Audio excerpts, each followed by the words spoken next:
बिस्मिल्लाहिर्रहमानिर्रहीम, अस्सलामुअलैकुम, good morning, welcome to सुबह सवेरे पाकिस्तान। मैं हूं हमजा तारिक और मैं हूं आपके साथ सैयदा इकरा बुखारी। आप सबको जुमा मुबारक और हम दुआ करते हैं आज का दिन आपका रहमतों और बरकतों भरा गुजरे। और आज क्योंकि जुमा है तो हम कोशिश करते हैं आपसे आज अच्छी कोई ऐसी बात शेयर करें जिससे आप लोग अपनी जो प्रैक्टिकल लाइफ है उसमें भी अप्लाई करें और फिर आप लोग जो है ना उससे एक तो ये सवाब की नीयत से दूसरों को शेयर भी करना चाहिए, क्योंकि अच्छी बात शेयर करना भी सवाब होता है, सवाब होता है और इससे मुआशरे में बेहतरी जो है वो आ रही होती है। तो बड़ी अहम चीज़ है जो कि टोक्यो ओलंपिक्स में हम देख रहे हैं कि गेम्स का जिक्र बहुत ज़्यादा हो रहा है। फ़लाँ ने गोल्ड ले लिया, फ़लाँ ने सिल्वर ले लिया, इस तरह से बातें हो रही हैं। फ़लाँ की कारकर्दगी बहुत अच्छी थी, लेकिन उसके साथ एक बहुत अहम चीज़ भी हुई है और जिस पर ऑर्गेनाइजर्स ने अब माफ़ी भी मांगी। बिल्कुल माफ़ी मांग ली, क्योंकि वहाँ पर ये हुआ था कि 4000 के करीब अफराद का जो है ना, पहले तो उन्होंने ऑर्डर कर लिया खाना बहुत ज़्यादा तादाद में और उन्होंने अंदाज़ा नहीं हुआ कि कितना ज़्यादा खाना उन लोगों ने ऑर्डर किया। अब 4000 अफराद का जो खाना था वो वेस्ट हो गया और जब वेस्ट करने के लिए उनको वो लेके जाया जा रहा था तो बहुत सारे लोगों ने देख लिया, वीडियोस बनाई, उसके ऊपर काफ़ी ज़्यादा लोगों ने क्रिटिसाइज भी उनको किया। हाँ, बॉक्सेस जब लेके जाए थे तो बहुत ज़्यादा तनकीद की गई उनके उसके ऊपर कि इतना ज़्यादा खाना जो है वो वेस्ट किया जा रहा है। तो उसके ऊपर फिर इंतज़ामिया की जानिब से माफ़ी तो मांग ली गई है, लेकिन इतना ज़्यादा खाना जो है वो ऑर्डर करना और सुबह वो उसको वेस्ट करना, ये कोई मतलब एक अच्छी बात नहीं थी, जिसको हाँ बहुत अफसोस की बात है। हुआ और फिर पहले तो इस मामले को बिल्कुल दबाया गया और जब वीडियो सामने आई हैं कि बॉक्सेस को लेके जाया जा रहा है, 4000 अफराद का खाना बच गया। मतलब आपने ऑर्डर किया, क्या ऑर्डर किया, 4000 अफराद ने खाना ही नहीं खाया। खैर इसके वजूहात भी उन्होंने पता लगाई जो ऑर्गेनाइजर्स ने बताया, मुंतज़मीन ने बताया। वो ये बताते हैं कि वजूहात मुख्तलिफ हैं। एक वजह तो ये है कि शायद हमने तखमीना दुरुस्त नहीं लगाया कि जिसकी वजह से एक्स्ट्रा ऑर्डर कर लिया गया, और दूसरा शायद ये भी अवामिल इसमें शामिल होंगे कि लोगों को यानी कि वहाँ पर जो स्टाफ था उसको मसरूफियत की वजह से वक्त ही नहीं मिला कि वो खाना खा सकें। लेकिन एंड ये हुआ कि खाना ज़ाया हो गया। और हम बात करते हैं फूड सिक्योरिटी की बात हो रही होती है, फूड वेस्टेज की बात हो रही होती है, उन लोगों की बात हो रही होती है जो भूखा सो जाते हैं। तो फिर इतना ज़्यादा वेस्ट हो जाना और इतने बड़े लेवल पर होना, ये बड़ा अफसोसनाक है। और ये सिर्फ टोक्यो ओलंपिक्स का जिक्र आपके साथ करना ये है कि ये तो एक चीज़ है कि सामने आ गई। हम घरों में जितना खाना ज़ाया करते हैं वो तो किसी अखबार की जीनत नहीं बन रहा होता, किसी कोई ब्रेकिंग न्यूज़ नहीं बन रही होती, वरना हम घरों में भी बहुत ज़्यादा खाना तो ज़ाया करते हैं। डेली बेसिस पे हम लोग खाना ज़ाया करते हैं, बजाय इसके कि हमारे घरों में बहुत सारे लोग ऐसे आते हैं जो काम करते हैं, उन लोगों को हम दे दें और जो खाना बच जाता है हम लोग उसका इंतज़ार करते हैं, जब वो ख़राब होता है फिर हम फेंक देते हैं। ऐसा नहीं करना चाहिए, बल्कि उस खाने को आपको फ़ौरन ही जो लोग हैं, जो लोग नहीं खा सकते हैं, मेरा ख्याल है एक वक्त की रोटी खाना लोगों के लिए मुश्किल होता है और कितने ज़्यादा रिसर्चेस भी आती हैं कि इतने लोग जो है रोज़ाना की बुनियाद पर भूखे सो जाते हैं। तो आप उनका ख्याल करते हुए अपना खाना जो वो ज़ाया ना करें और इन अफराद तक फ़ौरन पहुंचाना चाहिए। होटल्स में जाते हैं, रेस्टोरेंट्स में जाते हैं, वहाँ पर खाना ज़्यादा ऑर्डर कर लिया जाता है और इतनी बड़ी तादाद में खाना वहाँ पर ज़ाया होता है। रेस्टोरेंट्स में जब आप पैक करवा रहे होते हैं, आप अक्सर खाना जो बिल्कुल साफ़ होता है, अनटच्ड होता है, जिसको आपने नहीं उसके अंदर से खाया होता, बिल्कुल साफ़ है, वो किसी और को दिया जा सकता है या आप घर लेके जा सकते हैं। तो कई लोग उसको पैक करवा के घर ले जाते हैं, कई नहीं लेके जा रहे होते, उसको वो भी वेस्ट हो जाता है। उसको पैक करवाएं, रास्ते में इतने आपको लोग मिल जाएंगे, आप किसी को भी खाने के लिए दे सकते हैं। तो इसको मैनेज करना हमें आना चाहिए और हमें सीखना चाहिए। अच्छा, पहले क्या होता था, ख़ास तौर पर जो माएँ होती हैं इकरा, वो जिस बच्चे की प्लेट में जितना खाना रोटी बच जाया करती थी उससे वो सारी प्लेट साफ किया करती थी। माओ की ये प्रैक्टिस हुआ करती थी। अब तो शायद वो भी बहुत कम हो गया।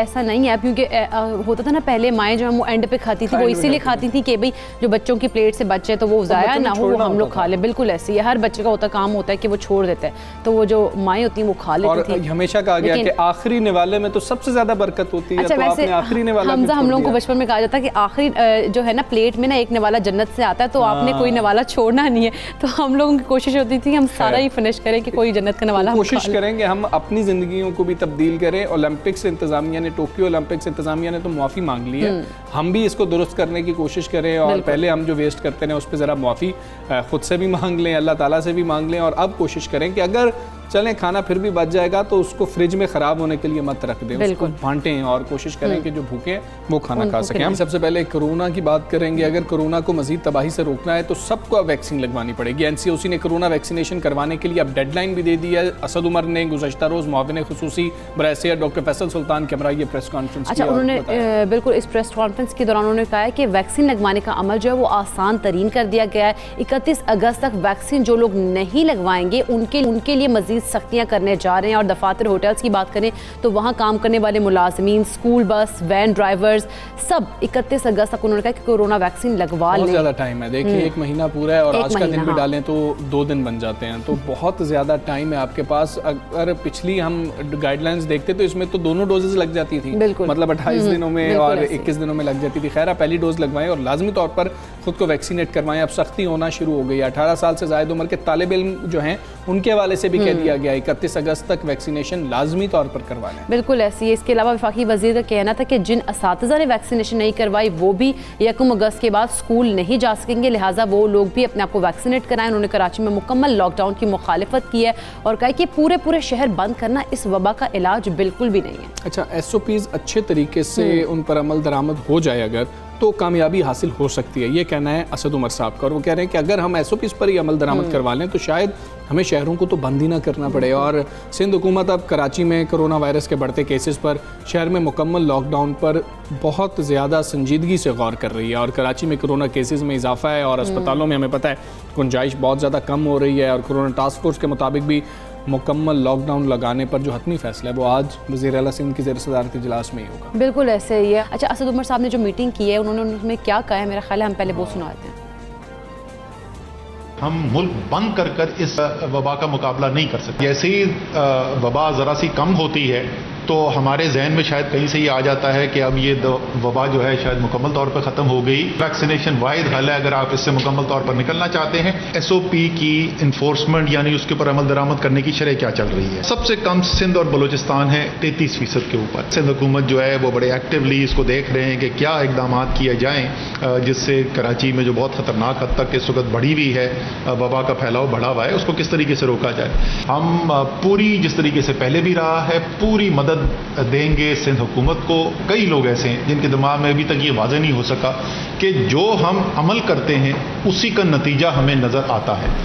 जी, असद उमर साहब की गुफ्तगू अपने मुलाहिज़ा की तमाम तर सूरत-ए-हाल पर बात करेंगे। पार्लिमानी सेक्रेटरी बराए हेल्थ डॉक्टर नौशीन हामिद साहिबा हमारे साथ मौजूद हैं। डॉक्टर साहबा अस्सलाम वालेकुम, गुड मॉर्निंग। डॉक्टर साहबा, वैक्सीन ना लगवाने वालों को डेडलाइन तो दे दी गई है असद उमर साहब की जानिब से, NCOC की जानिब से। अब जो नहीं लगवाएंगे क्या पाबंदियाँ लगाई जाएंगी, क्या सख्तियाँ की जाएंगी? देखिए जी, तमाम पब्लिक सेक्टर में काम करने वालों को जो है वो 31 अगस्त तक की फाइनल डेडलाइन दी गई है कि इससे पहले वो अपने आप को वैक्सीनेट करवा लें। इसके अंदर तमाम वो लोग जिनका किसी सूरत में भी पब्लिक के साथ वास्ता रहता है उन लोगों के लिए ये ख़ास तौर पे है कि अगर उनके पास वैक्सीनेशन सर्टिफिकेट नहीं होगा तो उनको पब्लिक के साथ इंटरेक्शन की इजाज़त नहीं दी जाएगी। इसके अंदर वो लोग भी होंगे कि जो कि मुख्तलिफ़ किस्म की ट्रांसपोर्ट चलाते हैं, इसमें वो टीचर्स भी शामिल होंगे कि जो बच्चों को पढ़ाते हैं, और इसी तरह वो तमाम जो दफ्तरों में जाने वाले लोग हैं जब तक उनके पास वैक्सीनेशन सर्टिफिकेट नहीं होगा उनको किसी किस्म के काम करने की इजाज़त नहीं दी जाएगी। और ये 31 अगस्त जो है इसके लिए फ़ाइनल डेडलाइन रखी है। ये तकरीबन 1 महीना है और ये टाइम गवर्नमेंट ने उनको दिया है कि वो फौरी तौर पे अपने करीबी वैक्सीनेशन सेंटर से अपने आप को वैक्सीनेट करवाएं। अच्छा डॉक्टर साहब, इस बारे में बताइए क्योंकि असद उमर साहब ने तो जो मीटिंग की है, जो कॉन्फ्रेंस की थी, उन्होंने उसमें कहा था कि वो हिमायत नहीं कर रहे हैं लॉकडाउन की। तो क्या NCOC की जानिब से लॉकडाउन की हिमायत इस चीज़ कराची में की जाएगी? देखिए जी, इस वक्त कराची की सिचुएशन वाकई ही बहुत तशवीशनाक है। पूरे पाकिस्तान में जितने केसेस हैं उसमें 50% से ज़्यादा केसेस जो हैं वो अकेले कराची में मौजूद हैं। तो इसलिए कराची के अंदर ज़ाहिर स्ट्रिक्ट मेजर्स की ज़रूरत है कि वहाँ पे SOPs की इम्प्लीमेंटेशन को स्ट्रॉन्ग किया जाए। उसके अलावा वहाँ पे जो पब्लिक गैदरिंग्स हैं और पब्लिक इंटरेक्शन है उसको मिनिमाइज़ किया जाए। तो उसके लिए तो हुकूमत ने बहुत सारे इक़दामात जो हैं वो अनाउंस किए हैं। वहाँ पे इंडोर डाइनिंग बंद कर दी गई है, वहाँ पे ट्रांसपोर्ट के ऊपर पाबंदियाँ लगाई गई हैं, वहाँ पर लोगों को मार्केट प्लेसेस के टाइम कम कर दिए गए हैं। मगर जो लॉकडाउन की ऑप्शन है वो NCOC ने मुस्तरद कर दी है। इसका वजह ये है कि लॉकडाउन जो है वो इस सिचुएशन का हल नहीं है, क्योंकि अगर आप हफ्ते 10 दिन के लिए कि आप लॉकडाउन लगाते भी हैं, मगर जिस दिन आप लॉकडाउन उठाएंगे तो ये दोबारा से ये चीज़ जो है ये वेव जो है दोबारा बढ़नी शुरू हो जाएगी। इसका इलाज जो है वो 2 तरीके से किया जा रहा है, जिसको हुकूमत कह रही है। सबसे पहले ये कि वैक्सीनेशन कैंपेन जो है उसको तेज़ किया जाए, और उसके लिए मुख्तलिफ इक़दाम उठाए जा रहे हैं। हुकूमत ने अपनी कैपेसिटी बढ़ा ली है। अब पिछले दिनों जो 2 दिन पहले तकरीबन 7.25 लाख लोगों को एक दिन में वैक्सीन लगी थी, और इसकी कैपेसिटी मज़ीद बढ़ाई गई है कि अब 10 लाख लोगों तक वैक्सीन लगाने की कैपेसिटी जो है वो हुकूमत के पास मौजूद है। और दूसरी इसका तरीका ये है कि हम SOPs जो हैं उसकी इम्प्लीमेंटेशन के लिए लोकल इंतज़ामिया को मुतहरिक करें, जो कि वो भी हुई है। और जहाँ पर भी खिलाफ वर्जी देखी जाएगी उनके खिलाफ एक्शन होगा, फाइन्स भी होंगे, दुकानें भी सील होंगी, रेस्टोरेंट्स भी सील होंगे। तो इसके ऊपर भी फोकस किया जा रहा है, क्योंकि देखिए ये वबा एक लॉन्ग टर्म चीज़ है, ये कुछ दिनों के लिए नहीं आई, ये सालों तक चल सकती है। तो टोटल लॉकडाउन जो है, टोटली मईशत को बंद कर देना इसका हल नहीं है। तो वैक्सीनेशन ही जो है वो इसका हल है। और इंशाल्लाह 31 अगस्त तक हमारा टारगेट ये है कि हम बड़े शहरों की 40% को वैक्सीनेट कर देंगे। इससे हमें उम्मीद है कि वबा के फैलाव। अच्छा डॉक्टर साहब, अब कुछ बात हो रही है बूस्टर की, मतलब कि एक बूस्टर लगा दिया जाए। वैसे तो सेकंड डोज को भी यही कहा जा रहा था, लेकिन अब सेकंड डोज के बाद थर्ड डोज की भी बात हो रही है। जैसे पाकिस्तान में साइनोवैक बड़ी तादाद में लगाई गई चीनी वैक्सीन, और इस वैक्सीन के बारे में अब ये तहकीक सामने आई है कि अगर तीसरी डोज लगा दी जाए बतौर बूस्टर तो इससे बहुत अच्छे असरात जो हैं वो आ रहे होते हैं। माहिरीन अगर ऐसी राय देंगे तो ये फैसला पाकिस्तान में भी हो सकता है कि तीसरी डोज भी लगा दी जाए। बिल्कुल जी, देखिए ये तो रिसर्चेस हो रही हैं पूरी दुनिया में, चूँकि ये वैक्सीन पहली दफ़ा बनी है, पहली दफ़ा इस्तेमाल हो रही है, तो इसके ऊपर जो है वो अभी ट्रायल्स चल रहे हैं, नई नई रिसर्चेस हमारे सामने आ रही हैं। मगर मैं यहाँ आपको ये बताना चाहूँगी कि साइनोवैक की 2 डोजेस के बाद भी हमारे पास बहुत अच्छे रिजल्ट्स आए हैं कि जिसको साइनोवैक की 2 डोजेस लगी हुई हों उनमें कोविड होने के चांसेस बहुत मिनिमाइज़ हो जाते हैं, बहुत थोड़े रह जाते हैं। और अगर खुदा ना खास्ता किसी को कोविड हो भी जाए तो वो बहुत माइल्ड फॉर्म में होता है, और उसके कुछ सिम्टम्स भी ज़्यादा नहीं होते, हॉस्पिटलाइजेशन की ज़रूरत नहीं पड़ती, डिजीज़ सीरियस नहीं होती। इसलिए साइनोवैक की 2 डोजेस भी बहुत इफ़ेक्टिव हैं। अभी तक हमने जो अपना सर्वे किया और हमारे पास जो रिजल्ट्स NCOC में प्रेजेंट किए गए हैं, मगर जाहिर है कि ये दुनिया में इसके ऊपर रिसर्चेस जारी हैं। अगर किसी स्टेज के ऊपर ज़रूरत पड़ी और क्लिनिकल ट्रायल्स में ये प्रूव किया कि इसकी तीसरी डोज की ज़रूरत है, तो ज़ाहिर हमारे मुल्क में भी इसके ऊपर। अच्छा डॉक्टर साहब, जिस तरह से पंजाब में डोर टू डोर वैक्सीन शुरू कर दी गई है, अब घरों में जाके भी वैक्सीन जो है कोरोना वैक्सीन लगाई जा रही है, तो क्या NCOC की जानिब से ऐसे सजेशंस आ रही हैं कि दीगर सूबों में भी इसी तरह की मुहिम शुरू की जाए? देखें जी, इस वक्त इस्लामाबाद के अंदर भी जो है वो बिल्कुल घर घर जाके वैक्सीनेशन की कैंपेन्स हो रही हैं। इसमें मोबाइल यूनिट्स भी हैं, और यूनियन काउंसिल के अंदर जाकर भी वहाँ पर मुख्तलिफ जगह आइडेंटिफाई करके वैक्सीनेशन सेंटर्स जो हैं वो यूनियन काउंसिल के लेवल पे भी बनाए गए हैं। और मोबाइल वैन्स भी जो है वो यूनियन काउंसिल्स में फिर रही हैं और लोगों को वैक्सीन लगा रही हैं। बिल्कुल जो सिंगल डोज वैक्सीन पाकिस्तान में बन रही है, पाकवैक वैक्सीन, जो कि बहुत इफेक्टिव है, तो ये घर घर जाके ये सिंगल डोज वैक्सीन लगाई जा रही है। और डेफिनेटली मैं समझती हूँ कि ये दूसरे सूबों को भी इस हिकमत अमली को अपनाना पड़ेगा, ताकि अगर जो हमारा टारगेट है दिसंबर 2021 तक के हमने अपनी 7 करोड़ लोगों को वैक्सीन लगानी है, उसको अचीव करने के लिए हमें अब लोगों के घरों तक जाना पड़ेगा।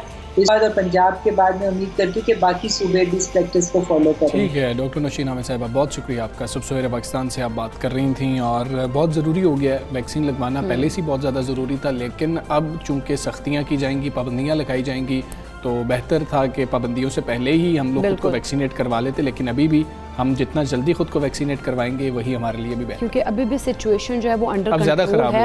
अभी मतलब उस लिहाज से बाकी जिस तरह से ख़राब हो जाती है, अभी भी आपके कंट्रोल में, आप लोग खुद इसको कंट्रोल मजीद कर सकते हैं और बेहतर बना सकते हैं अपने आप को वैक्सीनेट करा के। तो जल्द अज जल्द जाएँ और अपने आप को वैक्सीनेट कराएँ। बिल्कुल ऐसा ही है। और जो लोग ख़ास तौर पर हम दरख्वास्त कर रहे हैं, कराची में मौजूद हैं, हैदराबाद में मौजूद हैं, हमें पता है वहाँ पर सिचुएशन बहुत ज़्यादा ख़राब है, आप लोग जल्दी जाएँ और खुद को वैक्सीनेट करवाएं, और SOPs का आपने तो बहुत ज़्यादा ख्याल रखना है। खैर आगे बढ़ेंगे और हम मतलब कि जो जिनसी तशद्दुद है ख़वातीन पर पाकिस्तान में और हिरासा किए जाने के वाक़यात हैं उस हवाले से अब बात करेंगे। रोकथाम के लिए मुख्तलिफ़ हुकूमतों ने बहुत कोशिश भी की और बिल भी सामने आए, हमें पता है कवानीन भी बनाए गए, इम्प्लीमेंटेशन की बात आती थी तो वहाँ पर कुछ नहीं होता था और ये मसला संगीन ही होता चला जा रहा है। बिल्कुल ऐसे ही है, और संगीनी इसकी ये है कि अब ये जो है मुल्क के लिए बदनामी का बायस भी बन रहा है और वहीं मुआशरे में अगर हम देखें तो ये एक बदनुमा रिवायत को जन्म दे रहा है। अगर हम बात करें नूर मुक़द्दम कत्ल केस की तो उसने पूरी कौम को एक बार फिर से हिला कर रख दिया, और ये पहला वाक़या नहीं है।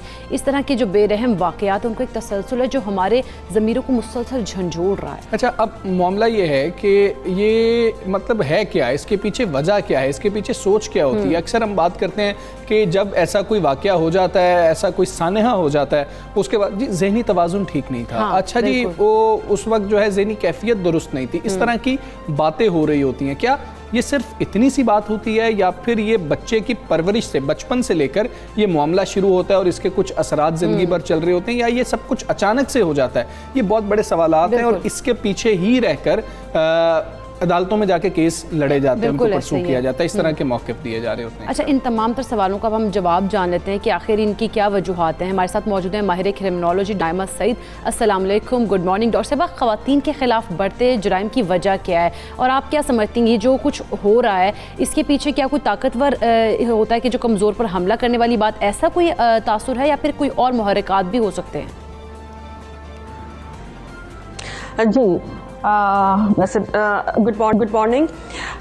देखिए, बिल्कुल आपने दुरुस्त फरमाया कि ख़वातीन के ख़िलाफ़ जो है वो जराइम में मुसलसल इजाफा हो रहा है, लेकिन थोड़ी सी मैं करेक्शन कर दूं, ये सिर्फ पाकिस्तान में नहीं बल्कि इस पूरे रीजन में, जिसे जनूबी एशिया कहा जाता है, इसमें इंडिया भी शामिल है। पूरे रीजन में ख़वातीन के मुताल्लिक जो ख़वातीन के ख़िलाफ़ जराइम में मुसलसल इजाफा देखने में आ रहा है। एक्चुअली होता क्या है कि हमने यहाँ पर देखिए तरक्की के दोनों पहलू हैं, मादी और गैर मादी। हमने गैर जो मादी पहलू है, हमारे पास हम रीच है, हम तमाम टेक्नोलॉजी तक हमारी पहुंच है, हमारे पास रिसोर्सेज हैं, लेकिन दूसरी तरफ जो इसका गैर मादी पहलू है, जो हमारा कल्चर है, वो इसका साथ नहीं दे पा रहा। देखिए, एक बहरानी कैफियत है। मैं अगर इसको यहाँ पे कहूँ, आप इजाजत दें कि बुनियादी तौर पे हमारा माशरा जिनसी बहरान का भी शिकार है, हम जिस पे बहुत कम बात करते हैं, ठीक है, और हम उन जगहों को समझ नहीं पा रहे होते, उसके मुताबिक तरबियत नहीं होती, ठीक है। उसमें खानदान का कलीदी किरदार होता है कि खानदान को की तमाम, जिसे कह सकते हैं कि तमाम सोशलाइजिंग के प्रोसेस में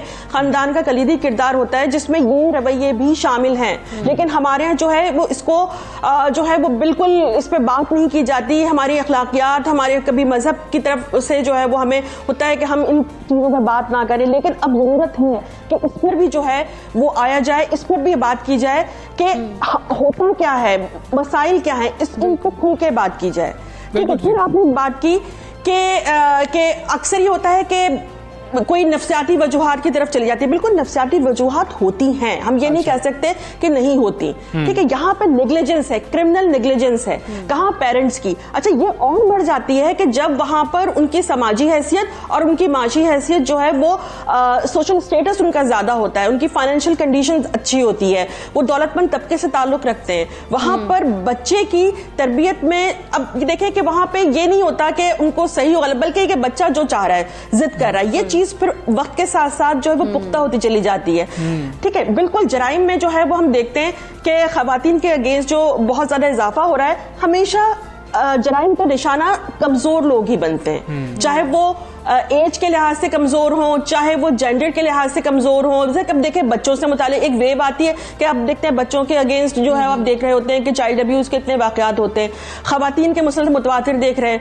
अच्छा, ये सिर्फ इस्लामाबाद में नहीं है, पूरे मुल्क में ओवरऑल अगर आप एक महीने का डेटा निकाल लें कि डेली का कि खवातीन के खिलाफ कितने जराइम हुए, तो आपको इसमें वाज़ह नजर आएगा। कोई दिन ऐसा नहीं गुजरेगा कि जहां कहीं किसी छोटे बड़े शहर में भी आपको चीज ये भी बताइएगा, हम खुसूसी तौर पर चूंकि पाकिस्तान की बात कर रहे हैं, तो अब ये भी एक बात होती है जी, रिपोर्ट ज्यादा हो रहे हैं, केसेस तो ज्यादा नहीं हुए, लेकिन अपना रिपोर्ट ज्यादा होने शुरू हो गए हैं। फिर रियासत की जिम्मेदारी की बात करते हैं, हमने हमारी रियासत ने और दीगर जो रियासतें हैं वहाँ पर जिम्मेदारी क्यों अदा नहीं आज तक हो सकी है, इसको कंट्रोल क्यों नहीं किया जा सका, और टेस्ट केस हम क्यों नहीं बना पाते हैं? क्या बहुत ज्यादा सुकुम मौजूद है कवानीन के अंदर? देखें, कवानीन तमाम मौजूद है, पहले तो मैं ये क्लियर कर दूं। फिर आपने बात की कि रिपोर्ट क्राइम, ये वो हैं जो हम आज इस पर डिस्कशन कर रहे हैं, बात कर रहे हैं कि जो रिपोर्ट हुए हैं। काफी ज्यादा ऐसे जराइम भी हैं जो रिपोर्ट नहीं होते, उनकी तो आप बात ही ना करें, कोई जो रिपोर्ट नहीं हो रहे वो कहीं सामने ही नहीं आ रहे। ये वो हैं जो रिपोर्ट हुए हैं, ठीक है। अच्छा, और इसके अलावा आज मीडिया बहुत वास्ट है। अगर मीडिया पे नहीं भी आ पाता तो सोशल मीडिया के जरिए हमारे पास आ जाता है। अगर जो है जल्दी नहीं आ पाता तो कुछ वक्त के बाद, जैसे वो उस्मान गैंग का जो इशू था वो कई महीने के बाद जो है वो आया जी, ठीक है। इसलिए मीडिया से एक पॉजिटिव मैं कहती हूँ ये हुआ है कि हमें पता चल जाता है, जो रिपोर्ट नहीं होते फौरी तौर पे वो भी पता चल जाते हैं।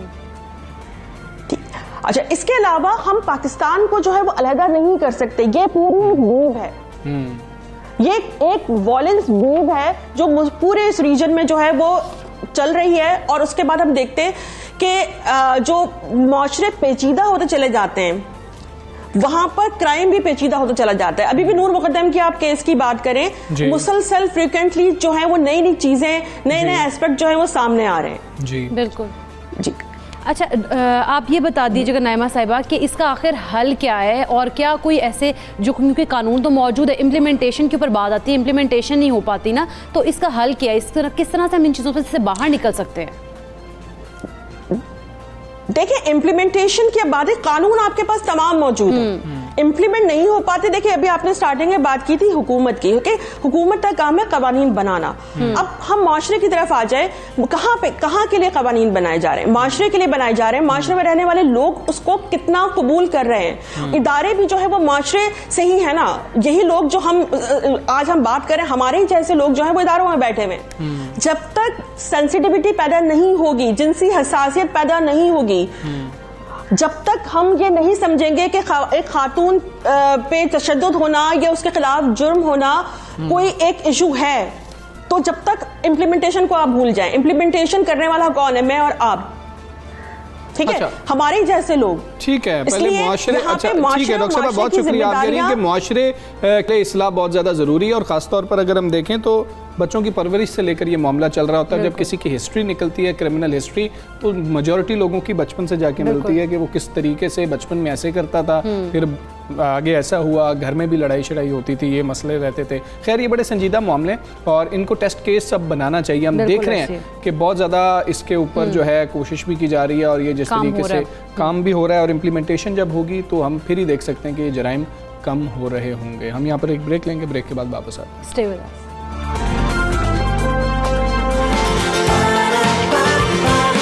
सुबह सवेरे पाकिस्तान,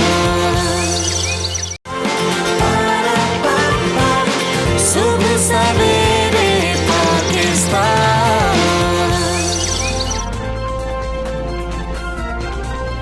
वेलकम बैक टू सुबह सवेरे पाकिस्तान। नाज़रीन, हम बात करेंगे इंसानी स्मगलिंग के खिलाफ आज आगाही का आलमी दिन मनाया जा रहा है, तो इसी हम इस पर बात करेंगे। और इस दिन का मकसद जो है मनाने का वो ये है कि बैनुल-अक़वामी सतह पर स्मगलिंग की रोकथाम के लिए शऊर उजागर किया जाए। इंसानी स्मगलिंग क्योंकि एक घिनौना जुर्म है और इंसानी हुकूक की संगीन खिलाफ वर्जी है। अच्छा, एक अंदाजे के मुताबिक ये जराइम की दुनिया का तीसरा बड़ा कारोबार है, और इसका हजम अगर देखा जाए तो 32 से 40 खरब डॉलर तक अब फैल चुका है। इकरा बिल्कुल ऐसा ही है, और अक़वाम मुत्तहिदा के जो माहिरीन हैं वो अब दावा कर रहे हैं कि पाकिस्तानी हुकाम के मुताबिक इस धंधे में 1000 से ज़ायद गिरोह जो है वो मुलव्विस हैं। अक़वाम मुत्तहिदा की एक दूसरी रिपोर्ट के मुताबिक कहा गया है कि 2000 से 2013 तक पाकिस्तान में इस गलीज़ कारोबार में बेपनाह तरक्की हुई है। और ताज़ा तरीन अब सूरत हाल ये है, उस पर नज़र डालें तो वफाकी तहकीकाती इदारे के मुताबिक गुज़श्ता 5 बरसों में ईरान से 86,000 पाकिस्तानियों को बेदखल कर दिया गया। और माहिरीन ये बता रहे हैं कि दुनिया में इंसानी स्मगलिंग अब असलहे और मनशियात की स्मगलिंग के बाद सबसे बड़ा गैर कानूनी कारोबार बन गया है। और बड़ी वजूहात की हम बात करते हैं, खैर ये सब कुछ तो है, ये अदाद-ओ-शुमार भी हैं, सारे फैक्ट्स भी हैं, लेकिन वजह क्या है? मुल्क में बेरोजगारी, गुर्बत और ज़्यादा रकम कमानी है, ज़्यादा कमाने की एक ख्वाहिश है, जिसके लिए लोग क्या करते हैं, एजेंट्स के हाथ लग जाते हैं। एजेंट्स के हाथ लग जाते हैं और किस किस तरीके से आप देखें खबरें आ रही होती हैं, कंटेनर के अंदर, समुद्री रास्ते से कितने लोग बेचारे जो हैं वो बेहतर मुस्तकबिल की चाह में जो है अपनी ज़िंदगी से ही हाथ धो बैठे। वही मैं भी कहने लगी थी कि बहुत सारी ऐसे डेथ रिपोर्ट हो जाती है इस तमाम तर सूरत हाल में, जब वो जा रहे होते हैं, ये जब काम कर रहे होते हैं, तो इस तरह की चीज़ों को जो है ना हमारे मुआशरे में इसी तरह की चीज़ें बहुत ज़्यादा बढ़ रही हैं। और अगर हम बात करें इंसानों को जो स्मगल करके दूसरे ममालिक में भेजा जाता है, तो ये जो तरीक़ाकार है इससे बहुत ज़्यादा जो है आपकी लाइफ पर इफ़ेक्ट पड़ता है। आप ना सिर्फ वो बंदा जो है वो जो कमाने जा रहा था वो उसको नुकसान होता है, बल्कि उसकी जो फैमिली पीछे बैठी होती है वो कितना ज़्यादा इससे हर वक्त परेशान रहते हैं वहाँ पर जी, गैर कानूनी रह रहा है, इलीगल रह रहा है। खैर हम बात कर लेंगे, हमारे साथ मौजूद हैं director anti human trafficking FIA सरदार ज़हीर अहमद साहब। सरदार ज़हीर अहमद साहब, अस्सलाम वालेकुम, गुड मॉर्निंग। दुनिया भर में इंसानी स्मगलिंग से रोकथाम का आज आलमी दिन मनाया जा रहा है। इस दिन की अहमियत बारे सर हमें बताइएगा, और पता होना इस दिन के बारे में क्यों बहुत ज़्यादा ज़रूरी है।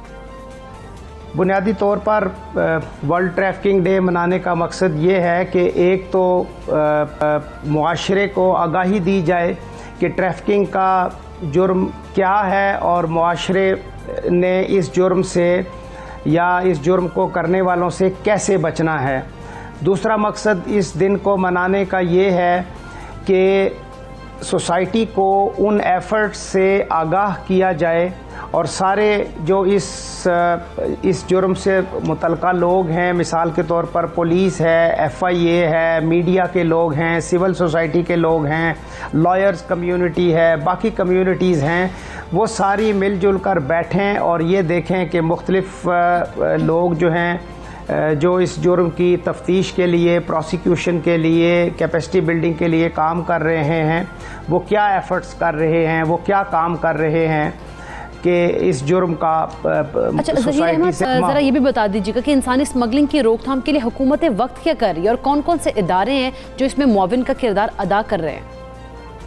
जून 2018 में गवर्नमेंट ऑफ पाकिस्तान ने prevention of trafficking in person act को नाफिज किया और फेडरल इन्वेस्टिगेशन एजेंसी, जिसको उर्फ़ आम में FIA कहते हैं, उसको as a focal agency declare किया कि वो चूँकि इस एक्ट के तहत प्रोविंशियल पुलिस ट्रैफिकिंग के जराइम की पाकिस्तान के अंदर तफ्तीश और प्रोसिक्यूशन करेगी।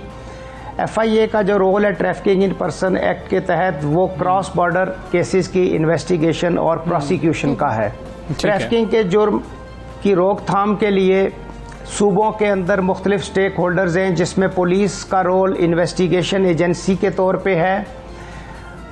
लेबर डिपार्टमेंट्स की ज़िम्मेदारी है कि वो लेबर लॉज की वायलेशन जो लोग करें उनके ख़िलाफ़ कार्रवाई करें। Social welfare departments stakeholders हैं जिनका ये काम है कि जो विक्टिम्स या ट्रैफिकिंग के जुर्म से जो मुतासरा लोग हैं उनकी देखभाल के लिए सोशल वेलफेयर डिपार्टमेंट्स के इदारे हैं, जैसे हमारे वेमेंस सेंटर्स हैं प्रोविंसेस में, शेल्टर होम्स हैं। इसी तरह बच्चों के हवाले से गवर्नमेंट ऑफ पाकिस्तान की खुसूसी दिलचस्पी है। चाइल्ड ब्यूरोज़, जिस तरह से हम सबको पता है कि बच्चों की निगहदाश्त के इदारे चाइल्ड ब्यूरोज़ के नाम से हर सूबे में कायम किए गए हैं। सो ट्रैफिकिंग के जुर्म से जो बच्चे मुतासरा हैं, ये जो चाइल्ड ब्यूरोज़ हैं, इनका किरदार उस ज़िमन में बड़ा अहम है।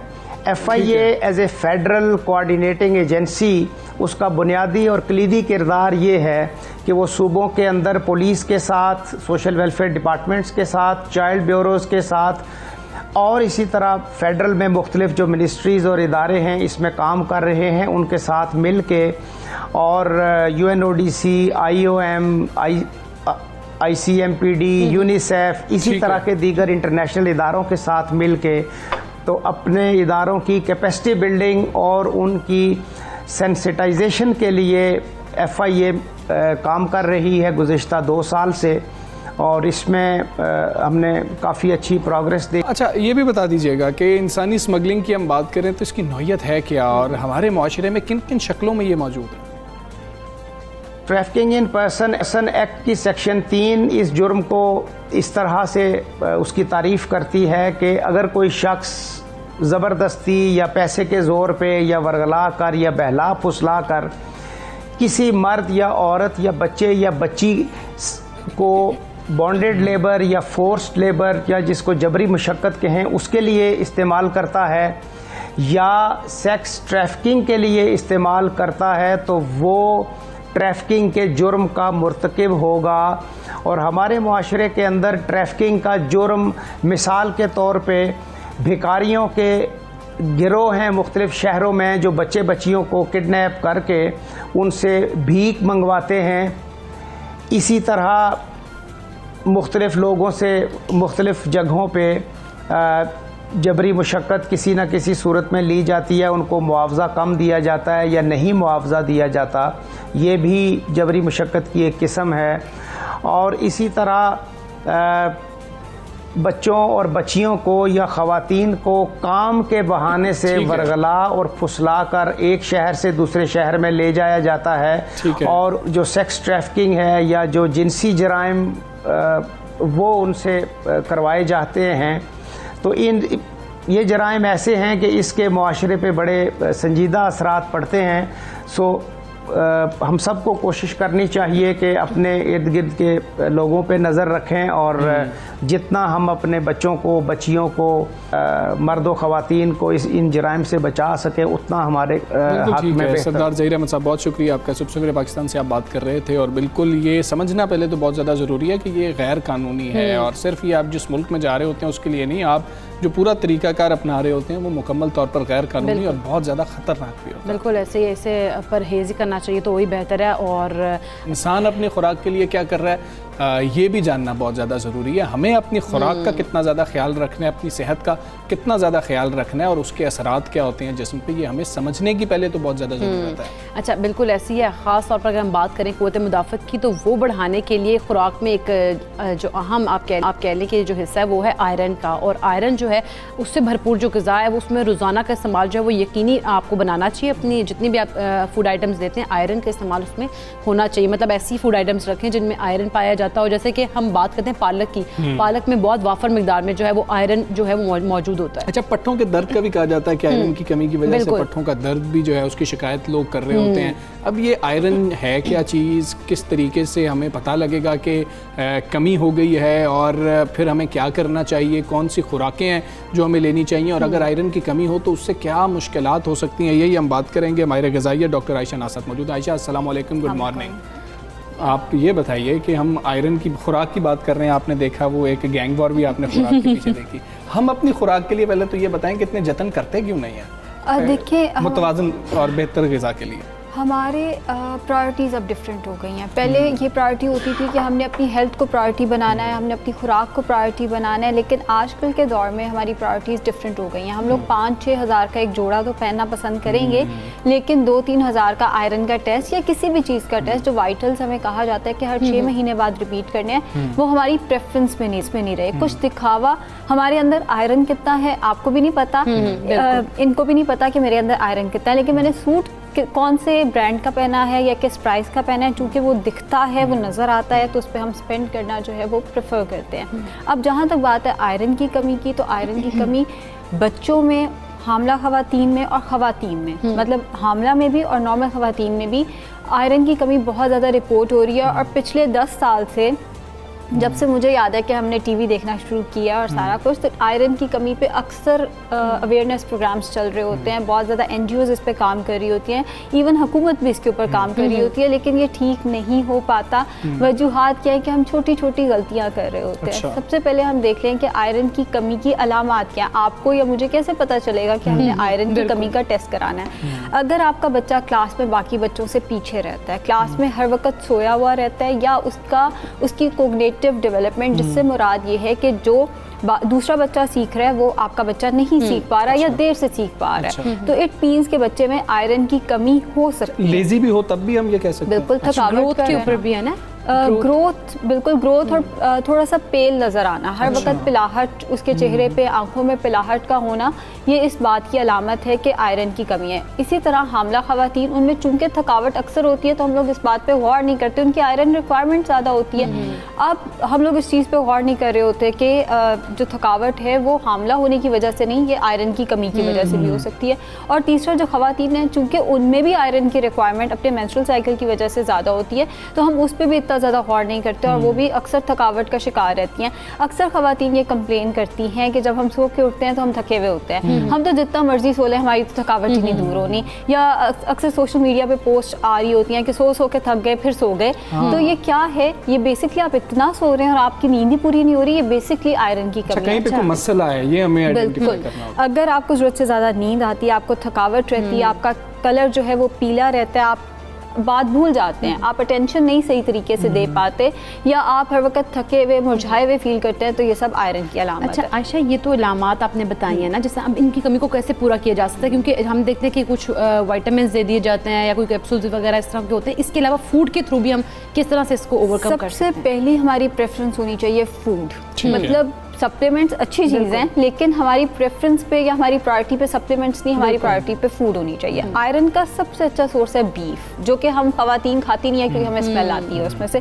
फिर आ जाता है मटन, वो भी हम खवातीन कहाँ खा रहे होते हैं, किसी शादी पे चले जाओ मटन हो अगर डिश में तो हमारी शक्ल बन जाती है, बोटियां साइड पे हो जाएं और शोरबे के साथ। बिल्कुल। तीसरी चीज़ आती है दालें। फिश और चिकन में इतना आयरन नहीं है, गोश्त में आयरन है, इतना आयरन नहीं है जितना बीफ मटन में। दालों में उसकी निस्बतन ज़्यादा आयरन मौजूद है, दालों का इस्तेमाल किया जा सकता है। फिर आती है खुशखुबानी, इंजीर और खजूर, इनका भी इस्तेमाल किया जा सकता है। अब मैं या आप डेली दाल खाएं, डेली बीफ मटन खाएं, फिर भी आयरन की कमी हो तो उसकी क्या वजह हो सकती है?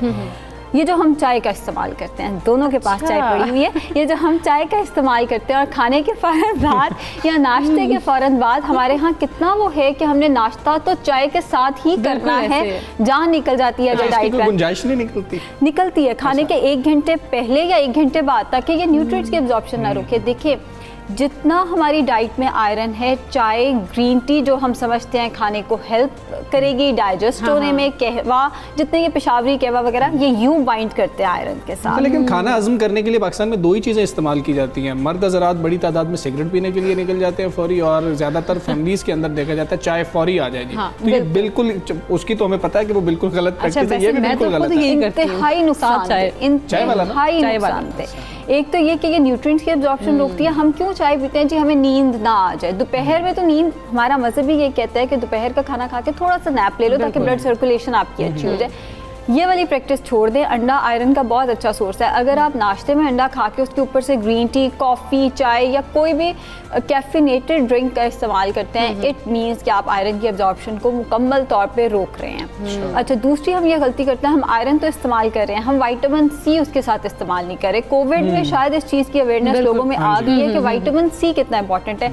विटामिन सी नहीं है बॉडी में तो आयरन की एब्जॉर्प्शन नहीं होगी। प्रिकर्सर है आयरन की एब्जॉर्प्शन का। आप जितना मर्जी आयरन लेते रहें, आप उसके साथ विटामिन सी का कॉम्बिनेशन नहीं बना रहे, हो जाएगी एब्जॉर्प्शन, लेकिन इतनी अच्छी एब्जॉर्प्शन नहीं होगी, शायद 2 to 3% उसकी एब्जॉर्प्शन हो पाएगी। अब विटामिन सी कैसे ऐड करना है? हर खाने के साथ आप अगर सैलड के ऊपर नींबू डाल के ले लेते हैं या सैलड में टमाटर का, शिमला मिर्च का इस्तेमाल कर लेते हैं, तो विटामिन सी तो उधर से आ जाएगा। हमारे यहाँ पाकिस्तान में सैलड पे हम इतना गौर नहीं करते।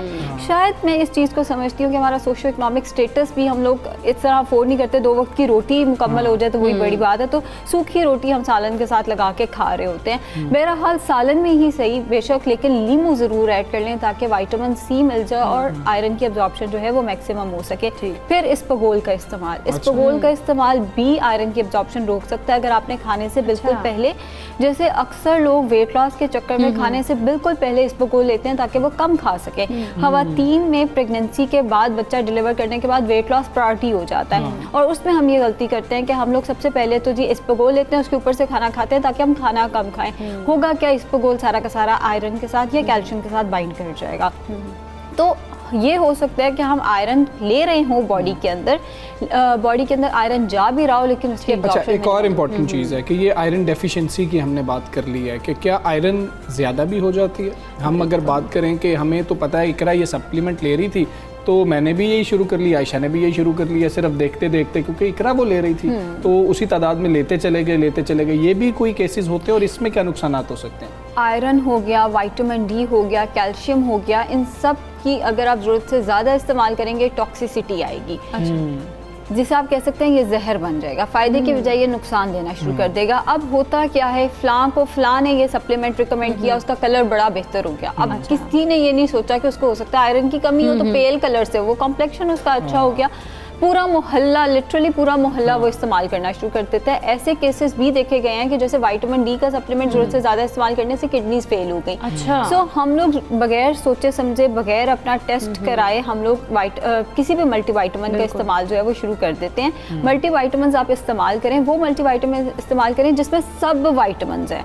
सिर्फ अगर एक आयरन का या कैल्शियम का सप्लीमेंट है, इट मीन्स उसमें आयरन, कैल्शियम या विटामिन डी बहुत ज़्यादा है, तो वो आपने 1 महीने 2 महीने जितना आपका लेवल आ रहा है आपने उस हिसाब से उसका इस्तेमाल करना है। और टेस्ट भी मैं बताती चलूँ, आयरन के 2 टेस्ट होते हैं। एक है HP कि आपके ब्लड में कितना आयरन है, एक है फेरिटिन। जब आप HP कराएं तो आप फेरिटिन भी जरूर कराएं। फेरिटिन मींस कि पीछे आपके पास रिजर्व में कितना आयरन पड़ा हुआ है। दोनों की कमी जो है उसकी अलामात मोर और लेस एक है, और दोनों की कमी जो है वो थकावट की, आप अटेंशन नहीं पे कर पाते, और जो मैंने अलामात डिस्कस किए दोनों की कमी उसकी बराबर वजह बनती है। बिल्कुल ऐसे। अच्छा ठीक है, अब हम कुछ बात कर रहे थे कि टेस्ट की आपने हमारे साथ बात की है। अब टेस्ट हम तो करवाते ही नहीं, हमें तो आदत ही नहीं है टेस्ट करवाने की। अब आप सिर्फ थकावट के ऊपर तो घर में कोई भी रिकमेंड नहीं कर रहा होगा कि भाई तुम जाके ये टेस्ट करवा लो, तो वो क्या ऐसा फ्लैश पॉइंट है कि जहाँ पर आपको पता है कि जी कि लाजमी तौर पर ये आपको करवा लेना चाहिए? हर 6 मंथ्स के बाद हर एक को अपनी बेसिक प्रोफाइल जो है वो टेस्ट करा लेनी चाहिए। इसमें कोताही की कोई गुंजाइश नहीं है। बेसिक प्रोफाइल में आपका आयरन का टेस्ट, विटामिन डी का टेस्ट, आपका लिपिड प्रोफाइल के हार्ट में हार्ट हेल्थ ठीक है, कोलेस्ट्रॉल ठीक है, इस पे गुंजाइश नहीं है। लेकिन मसला यही है कि हम लोग क्योंकि हमें नजर नहीं आ रहा बॉडी में कोलेस्ट्रॉल कितना है, लेकिन जोड़ा नजर आ रहा है, तो हम जोड़े पे 6000 लगा देंगे। हम बाहर का एक वक्त किसी रेस्टोरेंट में खाना खाने जाते हैं, 5-6 हज़ार तो बिल आराम से बन जाता है ना, हम वहाँ लगा देंगे, लेकिन 600 का 800 का एक टेस्ट जो है वो अपना रिपीट कभी नहीं कराएंगे। खाना तो आता हुआ हमें नजर आ रहा है और हमें पता नहीं लग रहा कि विटामिन की क्या सूरत है। वो प्लेयर भी आपको उस टाइम पे देता है ना, आप बड़ा अच्छा फील करते हैं, आपका टाइम अच्छा गुजर जाता है। अब आयरन का टेस्ट सुई लगनी है, कौन जाके कराएगा? तो वो हमें सुई से भी डर लगता है। बिल्कुल ऐसा ही है। तो वो अपनी इस चीज़ को अपनी प्रायोरिटी बनाएं कि हर 6 महीने बाद बाहर ये होता है कि जितने बाहर के सिटीजन हैं उनका टेस्ट रिपीट कराया जाता है। अनफॉर्चुनेटली बहुत सारी वजूहात की वजह से हमारा हेल्थ सेक्टर इतना अच्छा नहीं है, और मैं देखती भी नहीं हूँ कि ये इतना अच्छा होगा। अफोर्डेबिलिटी के भी कुछ इश्यूज हैं, लोग नहीं जा पाते। बहुत शुक्रिया आयशा, आप आई और आपने हमारी जो है रहनुमाई फरमाई, और जो निशानदेही चाय वगैरह की बाकी चीज़ों की हम कोशिश करेंगे उन पर अमल करें। अभी हम एक ब्रेक लेंगे, ब्रेक के बाद वापस आएंगे। Stay with us.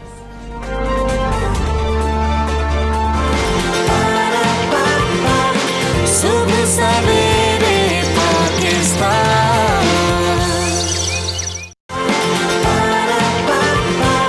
सुबह सवेरे पाकिस्तान। वज़ीर-ए-आज़म इमरान खान ने आपको बताएंगे सिंध के पार्टी रहनुमाओं और गवर्नर इमरान इस्माइल को इस्लामाबाद बुलाया, और ज़राए के मुताबिक वज़ीर-ए-आज़म जल्द कराची भी आएंगे। अच्छा, उधर सिंध असेंबली की अगर बात करें तो वहाँ अपोजिशन लीडर हलीमा आदिल शेख ने कहा है कि आज़ाद कश्मीर के बाद अब वो सिंध में भी हुकूमत बनाने की पोजीशन में आ गए हैं। दूसरी जानिब अगर बात की जाए सिंध की एपिक्स कमेटी की, तो उन्होंने अफगान सूरत हाल के बाद सूबे भर में सिक्योरिटी के सख्त इकदाम का फैसला भी किया है। अच्छा, 26वीं एपिक्स कमेटी के इजलास के दौरान वज़ीर आला सिंध ने इदारों को तमाम कलदम और फिरका वाराना तंजीमों पर कड़ी नज़र रखने की हिदायत की, और वज़ीर आला सिंध मुराद अली शाह ने कहा है कि कुछ अनासर फिरका वाराना नफरतों को बढ़ाने की कोशिश भी करेंगे। अच्छा, वज़ीर आला जो सिंध है उन्होंने पुलिस को हिदायत की है कि असलहे की पहले जो सप्लाई है ना उसकी सप्लाई लाइन है उसको ख़त्म कर दिया जाए, और डाकू और जो कलदम तंजीमों के दरमियान बढ़ते राब्ते हैं उन पर भी कड़ी नज़र रखें और उनके खिलाफ भी सख्त कार्रवाई करें। हाँ बिल्कुल ऐसा ही है, और यही तमाम सूरत हाल है। और अब क्योंकि नज़रें जो हैं वो सिंध पर हैं, पाकिस्तान तहरीक इंसाफ की, और अब देखें हम जैसे बात कर रहे हैं और PTI खुद बात कर रही है कि तमाम अगर हम सूबों की बात कर लें, आज़ाद कश्मीर की, गिलगित की बात कर लें, गिलगित बल्तिस्तान की, तो वहाँ पर भी अब हुकूमत किसकी है? पाकिस्तान तहरीक इंसाफ की। सिंध जो है उसके ऊपर अब बिल्कुल पूरा गौर किया जा रहा है। अच्छा, अब हम इस हवाले से हम बात कर लेते हैं। सिंध असेंबली में अपोजिशन लीडर हलीमा आदिल हमारे साथ मौजूद हैं। अस्सलाम वालेकुम, गुड मॉर्निंग। हलीमा आदिल शेख साहब, सिंध की ऐसी कौन सी आप देख रहे हैं कि सियासी और तरक्याती महरूमी है जिनको आप फोकस करेंगे? और अब क्योंकि अरबाब गुलाम रहीम साहब भी वज़ीर आज़म के मुआविन खुसूसी बन गए हैं, तो उसके बाद उनका जो किरदार है वो कितना अहम देख रहे हैं आप? देखिए, मैं समझता हूँ कि पिछले 13 साल में सिंध को कुछ भी नहीं मिला। सिंध का शहर जो सिंध के 90% रेवेन्यू जनरेट करता है, कराची, पूरे मुल्क का अराउंड 67% रेवेन्यू जनरेट करता है कराची शहर, उसको कचरा कुंडी बना दिया गया। दुनिया के 10 गंदे तरीन शहरों में उसको शामिल कर दिया गया। थरपारकर में हज़ारों बच्चे मर गए, और जब उनको पानी पीने के लिए देने के लिए RO प्लांट्स का मंसूबा बनाया तो उसमें 700 अरब की करप्शन हुई। और अब जब RO प्लांट्स को ठीक करने के लिए दिया तो उसके अंदर भी एक करप्ट की, ठीक करने में भी करप्शन कर दी। पानी लेकिन थर को नहीं मिला, थर के बच्चे मरते रहे।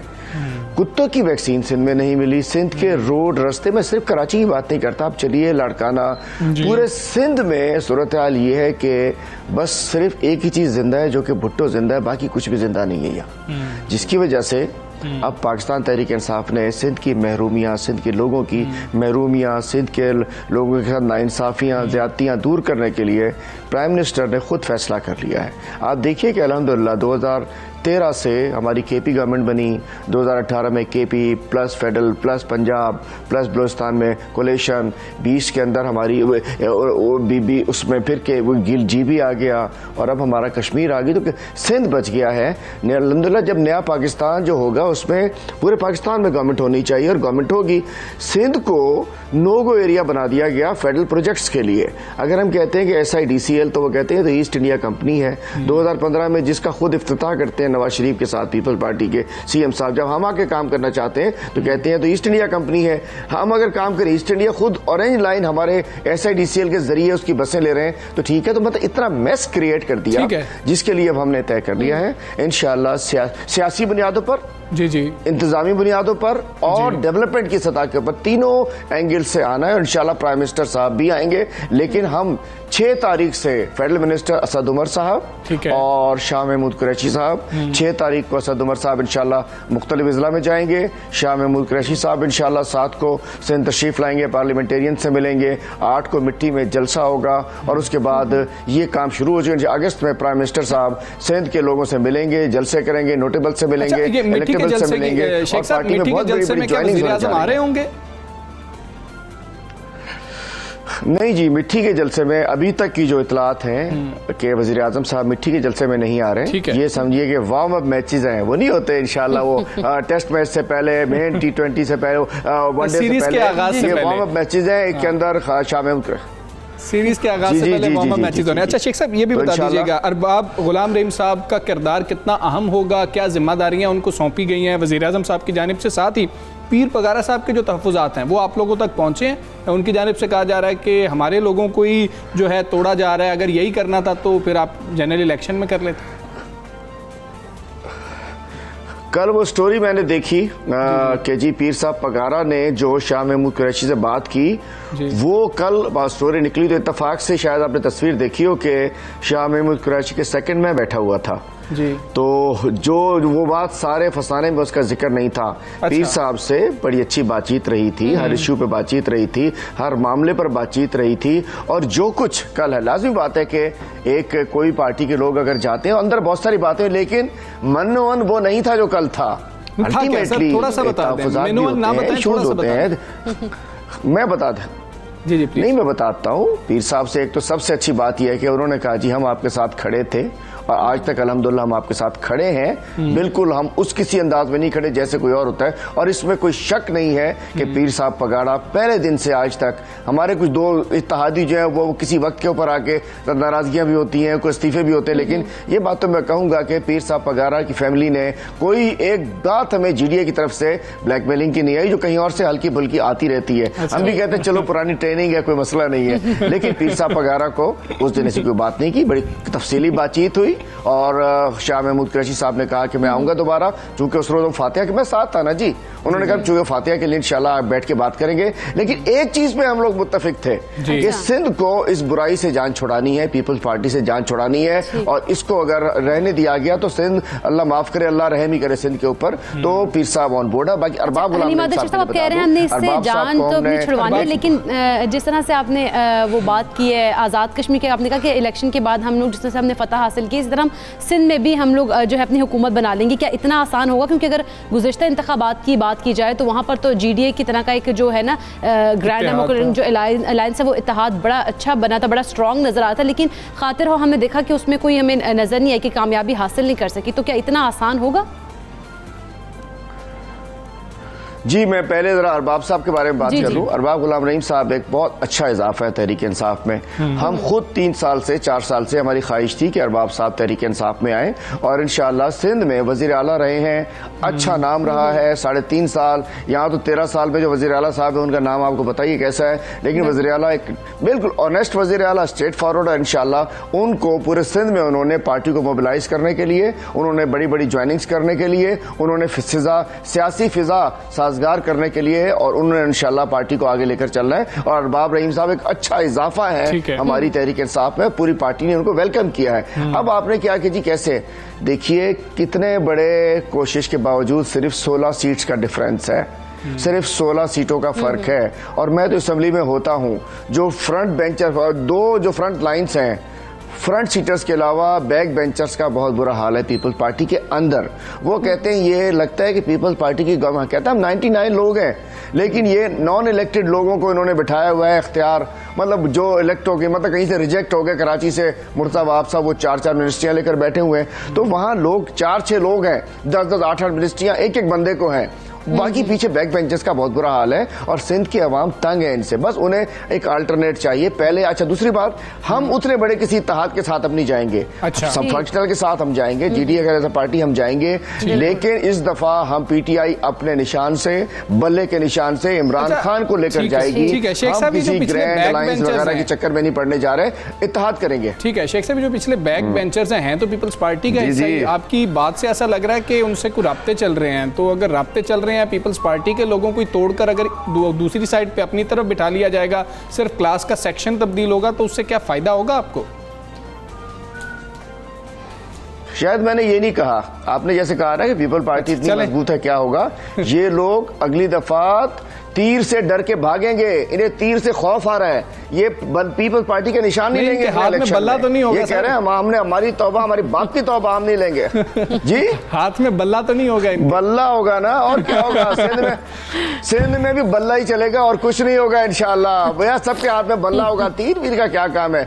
अगले इलेक्शन में ये लोग पीपल्स पार्टी छोड़कर पीटीआई ज्वाइन करेंगे और इसमें साफ सुथरे लोग होंगे, जो है बेचारे बड़े अच्छे अच्छे खानदानी लोग हैं। तो हम एक तो मैं बताना चाहता हूँ, हम कोई गवर्नर राज नहीं लगा रहे, हम कोई गैर आईनी काम नहीं कर रहे, हम कोई चांगा मांगा नहीं कर रहे, ना हम करना चाहते हैं। हमारे हक है हम सिंध में सियासी तौर पर दाखिल हों, सिंध के लोगों से बात करें, सिंध के लोगों को अपना पैगाम दें, सिंध लोगों से पीटीआई के बारे में हम बताएं, अपना बताएं क्यों कैसे आपको इनसे जान छुड़ाना चाहते हैं, जो हमने कर दिया। देखिए कोई समझते हैं तो नाकाबिले तस्खीर है, पंजाब हो गया, नवाज शरीफ चले गए, नाकाबिले तस्खीर है कराची, हो गया। आपसे सुन के बहुत अच्छा लग रहा है कि आप आज ये कह रहे हैं कि पीपल्स पार्टी में भी कुछ अच्छे लोग मौजूद हैं। ऑन अ लाइटर नोट कुछ कहा लाइटर, बिल्कुल सही कह रहे हैं। अरे भाई, जिनके बारे में बात करता हूं ना, मेजॉरिटी बेचारे लोगों की, देखिए सिर्फ ये 15 लोग हैं ना, 16 लोग जो नैब जदगान है, ये अगर ना हो तो बाकी पीपल पार्टी में तो वो लोग हैं जो सियासी लोग हैं, मजबूरी में वहां बैठे हुए हैं। लेकिन ये जो 20-22 लोग हैं जो नैब जदगान है, जिन्होंने खाया है, जिन्होंने लूटा है, जो पैसे लेके वजीर बनते हैं, पैसे देके काम चलाते हैं, यही तो गंद है सारा। ये साफ हो जाए तो पीटीआई पीपल्स पार्टी भी एक पार्टी है। मतलब वो जो जरदारी भुट्टो के लोग बेशक आगे रहे, लेकिन जो जरदारी के असर में है, जो जर के असर के लोग हैं, उन्हें निकाल के फेंक दे। पीपल पार्टी का कोई इशू नहीं है हमारे साथ, we can sit with them. बिल्कुल ठीक है। अली मादिल शेख साहब, बहुत शुक्रिया आपका, मेरे पाकिस्तान बात कर रहे थे और बड़ी उन्होंने मतलब ओपन गुफ्तगू की है और खोल के रख दिया कि जी कि उनकी इस वक्त प्लानिंग है क्या, पिछले जो बैक बेंचेस हैं उनके ऊपर पीपल्स पार्टी को भी गौर करने की बिल्कुल अब वो गौर करेंगे भी। और जिस तरह से उन्होंने बड़े कॉन्फिडेंट होकर उन्होंने कहा कि अगले इलेक्शन तक तो उन्होंने कहा कि बल्ला ही घूमेगा, तो अब देखें क्या होता है अगले इलेक्शंस में। चलें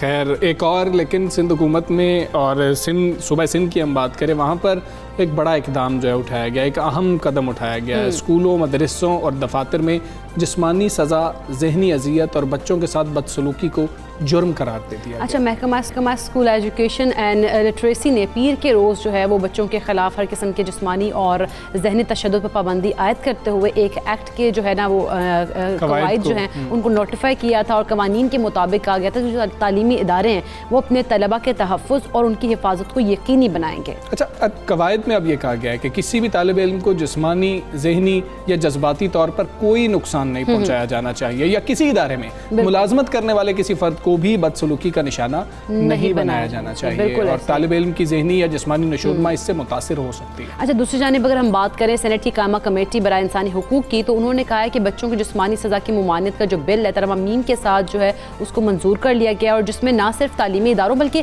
जिस तरह से हम तुम पहले कहते काम करने वाली जगहों को, तो उन्होंने कहा कि काम करने की जो जगह पर भी बच्चों के साथ जब तरह से जारहाना सलूक किया जाता है उस पर भी पाबंदी आयद होगी। की। और इस बिल के तहत किसी भी फ़र्द की जानिब से बच्चों को जिस्मानी सज़ा, मुलाजमत की जगह पर, तालीमी इदारों में, मजहबी, सरकारी और निजी बच्चों की देखभाल करने वाले इदारों में बहाली मराकज़ की बात कर ली जाए। इसके साथ साथ बच्चों को अदालती निज़ाम में भी तहफ़्फ़ुज़ फराहम किया जाएगा। अब इस सारी सूरत हाल पर हम बात करेंगे माहिर तालीम डॉक्टर आयशा रज़ाक हमारे मौजूद हैं। आयशा साहब अस्सलाम वालेकुम, गुड मॉर्निंग।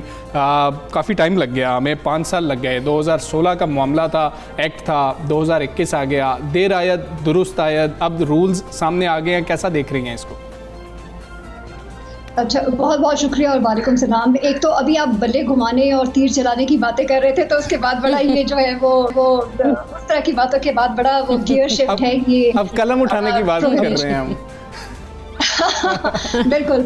अच्छा, और इस पे थोड़ा सा वो अम्यूजिंगली आपने ये बात की ना कि देर आयत दुरुस्त आयत, और मैं बिल्कुल ये प्रोग्राम शुरू होने से पहले जब ये सोच रही थी अपने सेगमेंट का, तो ये एग्जैक्टली यही वाली फ्रेज मेरे जहन में थी कि इस केस में क्या देर आयत दुरुस्त आयत कहना इवन अच्छा भी होगा या नहीं। और ऑनेस्टली आप जिस तरह आपने कहा कि 5 साल गुजर गए हैं, और 2017 में मेरे ख्याल में ये एक्ट ऑफ लेजिस्लेचर बन गया था, जिसका मतलब ये है कि इनकी असेंबली ने पास कर दिया था, गवर्नर ने इनके असेंट दे दिया था, अप्रूवल दे दिया था, और एक्ट के अंदर लिखा हुआ था कि 6 महीने के अंदर डिपार्टमेंट जो है वो नोटिफाई कर देंगे रूल्स। तो 5 साल लग गए इस बात को। लेकिन देखिए, वो देर आयत दुरुस्त आयत वाली बात पे इसलिए नहीं इसके अंदर मुझे बहुत ज्यादा वो लग रहा, क्योंकि देखिए मीन माइल 5 साल में बच्चों की वेलबींग का मामला था ना, उनकी ना सिर्फ मेंटल इमोशनल वेलबींग बल्कि फिजिकल वेलबींग ऑल्सो। और वो हमें पता है, किससे हमें पता चलते रहते हैं कि कई जगहों पे स्कूलों मदरसों में इवन बच्चों को इतना वायलेंटली मारा जाता रहा है कि कुछ बच्चे तो सिर्फ इसी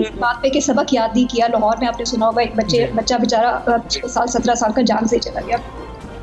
तो लेकिन चले, कम से कम ये नेक्स्ट स्टेप फॉरवर्ड है। और जहाँ तक दूसरे प्रोविंसेस की, या इवन आप अगर नेशनल लेवल के ऊपर देखें, तो कम से कम सिंध ने इसको एक्ट को बना के नोटिफाई अब कर दिया, चाहे देर बाद। बाकी जगहों पे तो इतना भी नहीं हुआ। और जो आपकी नेशनल असेंबली ने बिल पास कर दिया था, मेरे ख्याल में सेनेट ने तो अभी तक पास नहीं किया। तो ये बाकी सूबों के लिए और फेडरल के लिए वाकई एक बड़ा वो एग्जाम्पल है सिंध ने सेट की कि ये ज़रूरत है बहुत ज़्यादा इसकी। और जो एक और on top of that prohibition का तो था ही, लेकिन क्रिमिनलाइज जो इसको कर दिया सिंध ने, आई थिंक वो एक बड़ा पॉजिटिव स्टेप है। और जो उन्होंने कहा है कि पीनल कोड के अंदर पहले आपका सेक्शन 89 था, जिसके अंदर ये प्रोविजन थी कि अगर किसी गुड इंटेंशन की वजह से कोई गार्डियन या पेरेंट या टीचर जो है वो बच्चे को थोड़ा बहुत हल्का फुल्का लगा भी देता है, तो वो ऐसे उसका कोई ऐसा मसला नहीं होगा, वो भी उन्होंने अब मना कर दिया है। और उन्होंने उसको पीनल कोड के सेक्शन मेरे ख्याल में 334 और 336 के साथ लिंक कर दिया है कि इसकी इम्प्रिजनमेंट भी हो सकती है, और इस पे आपको फाइनेंशियल इसको फाइन भी होगा, प्रमोशंस रोक दी जाएंगी, निकाल दिया जाएगा टीचर्स को। तो ये पॉजिटिव उस तरह से स्टेप है कि कम से कम अब इसकी एक रिपरकशन, अब वही बात है, implementation is the next step, और वो सबसे ज्यादा बिल्कुल इम्प्लीमेंटेशन की बात आपने किया है। जिससे हम देखते हैं ना कि एक लॉ तो बना दिया जाता है, इम्प्लीमेंटेशन का जब होती है तो उसमें मसाइल होते हैं। तो इम्प्लीमेंटेशन कराने में सबसे ज़्यादा जिम्मेदारी आप किसकी समझती है, किसकी हो सकती है, हुकूमत की या फिर तालीमी इदारों की, या उस कमेटी की जो बनाई जाएगी तालीमी इदारों? अच्छा, हाँ, अगर आप देखें ना तो उन्होंने जो जिस तरह से वो ज़बान उसके अंदर यूज़ की हुई है, वो ये देखिए जिम्मेदारी तो सभी की है।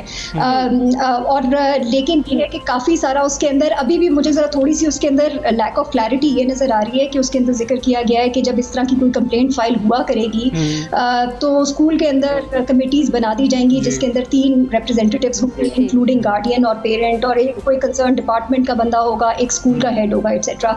तो काफ़ी देखें इम्प्लीमेंटेशन की जिम्मेदारी। अच्छा, इसमें हम थोड़ा सा यहाँ से शुरू करते हैं कि स्टेप्स इसमें मुख्तलिफ होंगे। सबसे पहली चीज़ तो कम्युनिकेशन होगी, मतलब ये कि नोटिफिकेशन निकालना या प्रोविंशियल डिपार्टमेंट के लेवल पे एक बात तय करना एक चीज़ होती है। आपको बड़ी हैरानगी होगी कि डिपार्टमेंट्स के अंदर नोटिफिकेशन निकल आते हैं और चीज़ें तय हो जाती हैं। जब आप उसके सालों के बाद भी जाके स्कूल लेवल पे टीचर से या हेड टीचर से पूछते हैं, पेरेंट्स तो दूर की बात है, तो आप उनसे पूछते हैं, वो कहते हैं जी हमें तो नहीं पता कि ये ऐसी कोई चीज़ एग्जिस्ट करती है।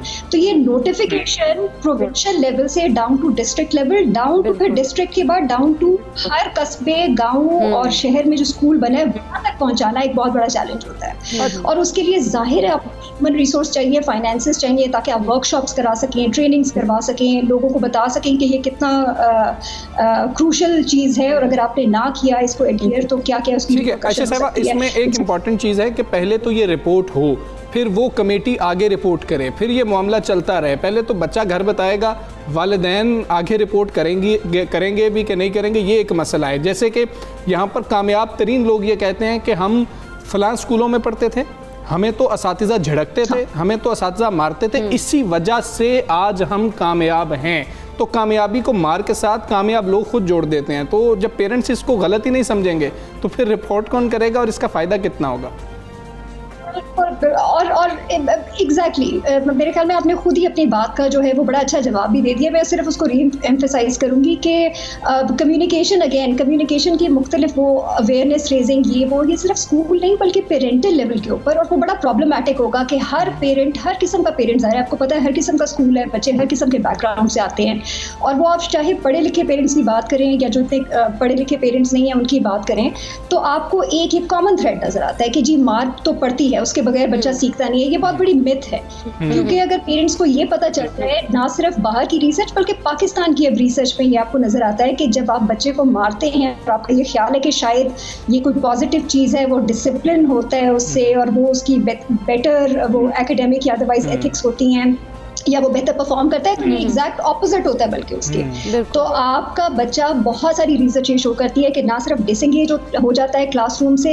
मैं आपको एक बड़ी छोटी सी एग्जांपल देती हूँ कि बड़ी रिसेंटली हमने एक डिस्ट्रिक्ट के जाके, एक सूबे के अंदर जाके ये स्टडी की थी, जिसके अंदर 4वीं 5वीं के बच्चों से जाके सवाल किया था कि आपको कौन से सब्जेक्ट्स अच्छे लगते हैं। अब यकीन करें कि कि अक्रॉस स्कूल्स हमें नज़र आया था कि बच्चे को इससे फ़र्क नहीं पड़ता इस उम्र के बच्चे को कि टीचर जो है वो कितना काबिल है सब्जेक्ट वाइज। वो इस तरह की बात करते हैं कि हमारे ये टीचर हंस के बात करते हैं, हमारे ये टीचर गुस्सा नहीं, हमारे टीचर फ्रेंडली, और जो चीज़ों को नहीं पसंद, जो सब्जेक्ट्स नहीं पसंद होते थे वो वाले होते थे जहाँ पर उनको लगता है कि टीचर मुस्कुराता नहीं। छोटी सी बात, टीचर सख्ती करते हैं। और ये देखिए इसकी रिपरकशन जो है ना, वो ना सिर्फ आपके बच्चों की अटेंडेंस और ड्रॉप आउट और एकेडमिक जो उनकी अचीवमेंट है क्लासरूम पे उस पे है, बल्कि बहुत सारी रिसर्च है जो शो करती है कि अगर आप बच्चों के साथ वायलेंट होते हैं तो या बहुत ज़्यादा गुस्सा शो करते हैं, तो ये उनके अपने बिहेवियर्स जो कल को उनके अपने रिश्ते में उसके अंदर ये वायलेंस नजर आएगा। बच्चे को एंग्जाइटी होगी, डिप्रेशन होगा, वो वायलेंस ज़्यादा ससेप्टेबल होगा। बिल्कुल ठीक है, बहुत शुक्रिया आयशा रज़ाक साहिबा, आपने सबसे पहले का हिस्सा बना और आपने इतनी अच्छी हम लोगों को तरीके से गाइड किया। और वैसे जिस तरह से लॉ बन गया है और इस पे अगर इम्प्लीमेंटेशन हो जाए तो बहुत अच्छी बात होगी कि बच्चों की जो है ना मेंटल हेल्थ के लिए बहुत ज़्यादा, बिल्कुल ज़हनी नशोनुमा के लिए बहुत ज़्यादा ज़रूरी है कि आप कोई और तरीका ढूंढें। बच्चों को ये मत समझें कि मार से ही बच्चा पढ़ेगा, बच्चे का इंटरेस्ट वहाँ पर किसी और तरह से पैदा करने की हमें सबको कोशिश करनी चाहिए। भी बनाया था ना, मार नहीं प्यार, तो उस पर अमल भी करना है। सिर्फ उस पर अमल हो जाए और फिर बेहतर हालात हो जाएं तो और क्या चाहिए बच्चों को। खैर ये सिंध के अंदर ये जो है अब रूल सामने आ गए हैं इसके और इम्प्लीमेंटेशन हो गई है। अब बाकी सूबों में देखते हैं कि कब तक जो है ये कानून आता है और इसकी इम्प्लीमेंटेशन होती है। हम ब्रेक लेंगे, ब्रेक के बाद वापस stay with us.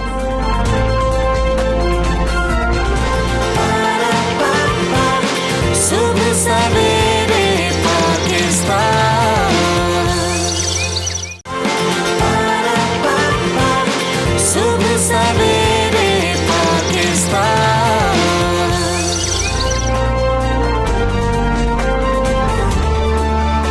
Welcome back to सुबह सवेरे पाकिस्तान। नाज़रीन, जिस तरह से कोरोना वबा की हम बात करते हैं कि दुनिया भर की तरह पाकिस्तान की मईशत को भी हिला कर रखती है, लेकिन वहीं पर हम देखते हैं कि हुकूमत की जानिब से जिस तरह से दानिशमंदाना फ़ैसले किए गए और बर वक्त फ़ैसले किए गए, कोरोना के आगे बंद बांध दिया गया एक। जबकि मईशत की अगर बात करें, गाड़ी भी इस्तेहकाम की जानिब आ गई है, अब उसकी शाहराह पर जो है चल रही है। अच्छा, कारोबारी तबके की बात करते हैं। मुल्क की मईशत की नब्ज़ की धड़कन से मुकम्मल ये आगाही रखता है और इस हवाले से गैलप के सर्वे में कहा गया है कि हर 10 में से 7 कारोबारी अफराद का कहना है कि उन्हें मुस्तकबिल में कारोबार में बेहतरी की उम्मीद है। और ताजिरों की अक्सरियत का कहना है कि कारोबारी हालात अब दुरुस्त समत में जा रहे हैं। अच्छा, कुछ ऐसे ही ख्यालात का इज़हार overseas investors chamber of commerce and industry के सालाना सिक्योरिटी सर्वे में भी कहा गया है।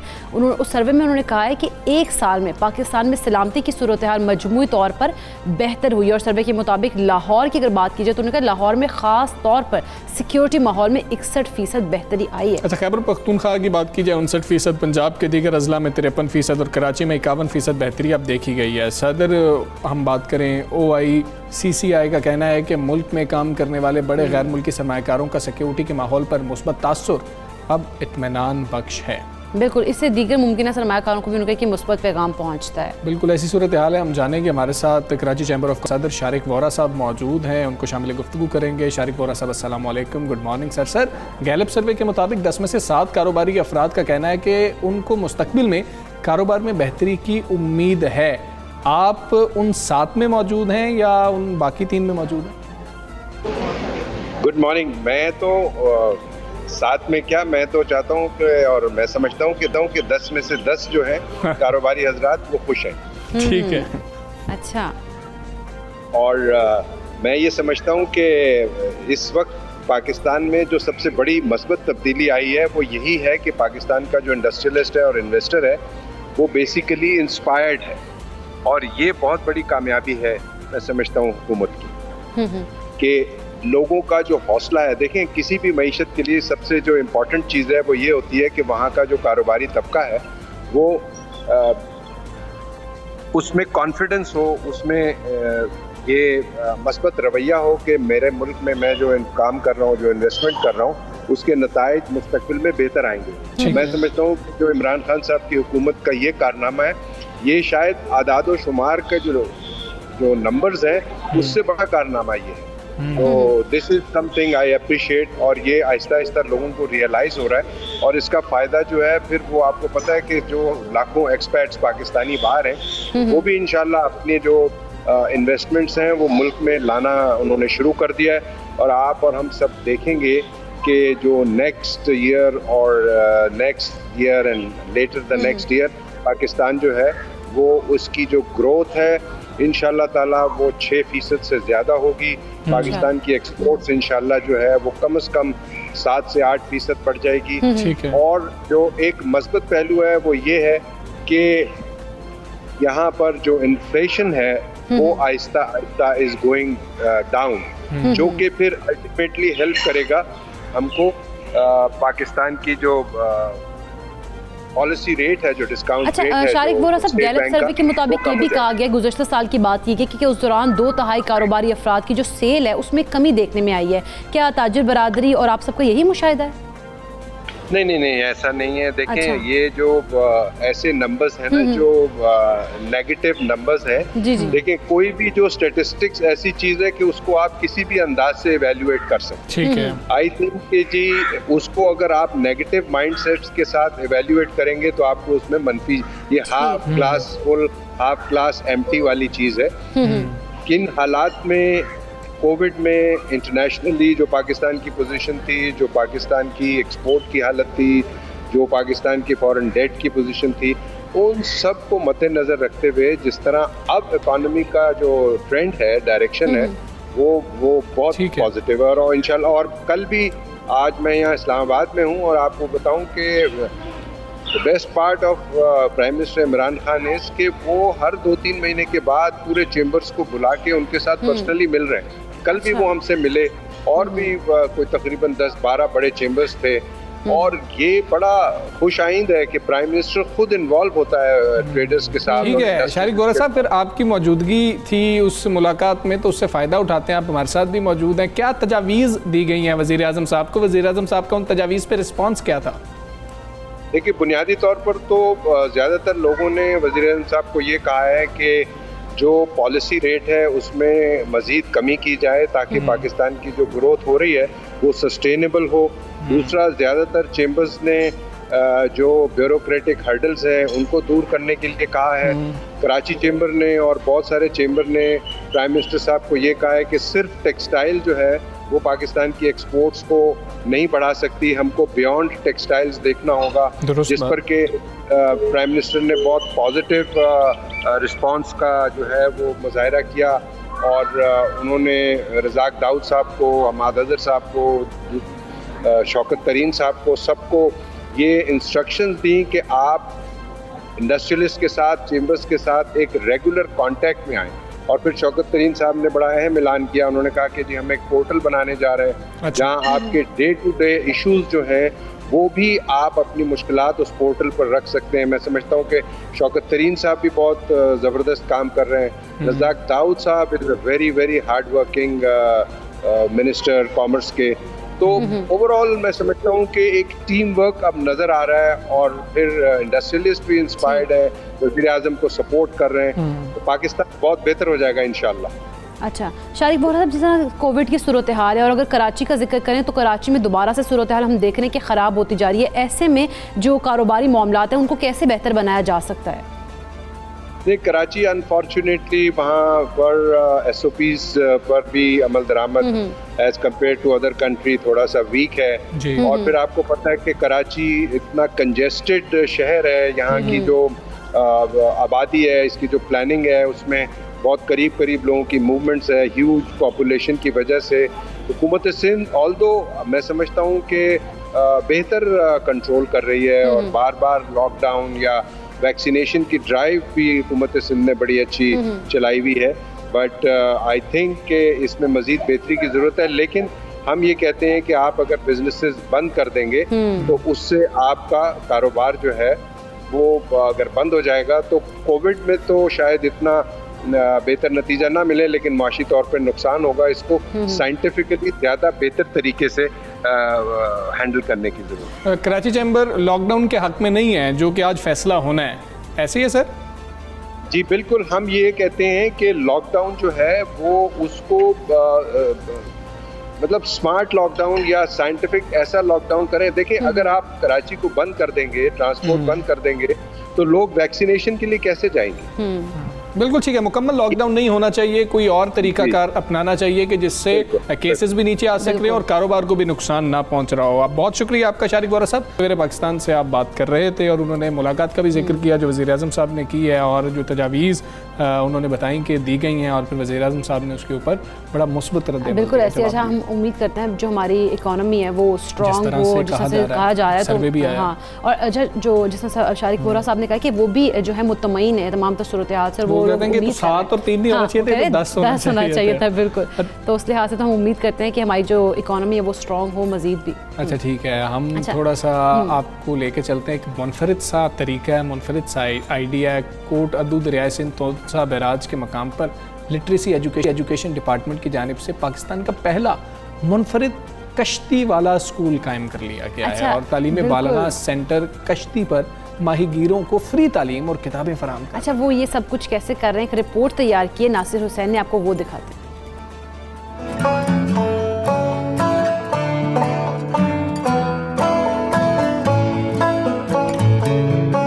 कोट अद्दू दरियाए सिंध तौसा बैराज के मकाम पर लिटरेसी एजुकेशन डिपार्टमेंट की जानिब से पाकिस्तान का पहला मुनफरिद कश्ती का स्कूल कायम किया गया। कश्ती पर कायम स्कूल में माहिगिरों को फ्री किताबें और तालीम फराहम की जा रही है। स्कूल में माहिगिरों के लिए एक उस्ताद फराहम किया गया है। असाई ना पानी च गुजारिए के कश्तियां ते गुजारिए, सारे वड्डे इहो काम किया। अनपढ़ लोग हैं, साकू कोई तालीम दा पता कहना, साकू हुण हर शय आंदी है, जरा ता ABC आंदी है, अली बे आंदी है, जरा ता हुण असा अपना नाम लिख सकते हैं और पढ़ ही सकते हैं। असां इतने कश्ते में आके पढ़ते हैं, धोपे सारा कुछ छांदा वसैल किया वजे।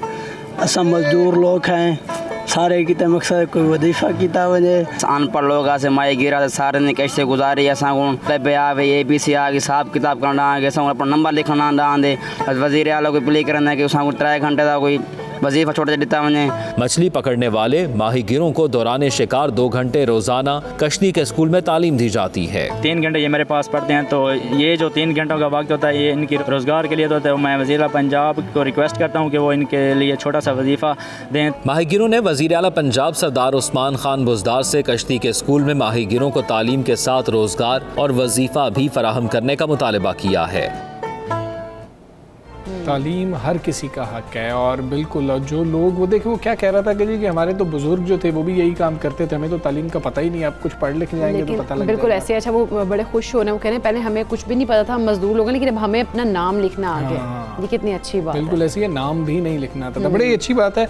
और तालीम जो है किसी भी तरीके से हर शख्स तक, हर बच्चे तक जो है वो पहुंचनी चाहिए। अब हम बात करेंगे कुछ पाकिस्तान की वेस्ट इंडीज़ के साथ जो T20 सीरीज़ जारी है। बड़ा नुकसान हो गया पाकिस्तान का कि पाकिस्तान ने तो ये जो 5 मैचेस होने थे इनके अंदर अपना कुछ कम्बिनेशन सीधा करना था। वैसे तो हमने 5 सीरीज़ के अंदर भी ये कम्बिनेशन नहीं किया, लेकिन हम इन 5 मैचेस से कम उम्मीद लगा के बैठे थे। 2 तो कम हो गए, अब पीछे 3 रह गए। बिल्कुल, अब जो है अब जो एक मतलब तीसरा उस लिहाज से देखा जाए तो तीसरा है, लेकिन हमारी पाकिस्तानी टीम की तरफ से पहले ही खेला जाएगा कल मैच।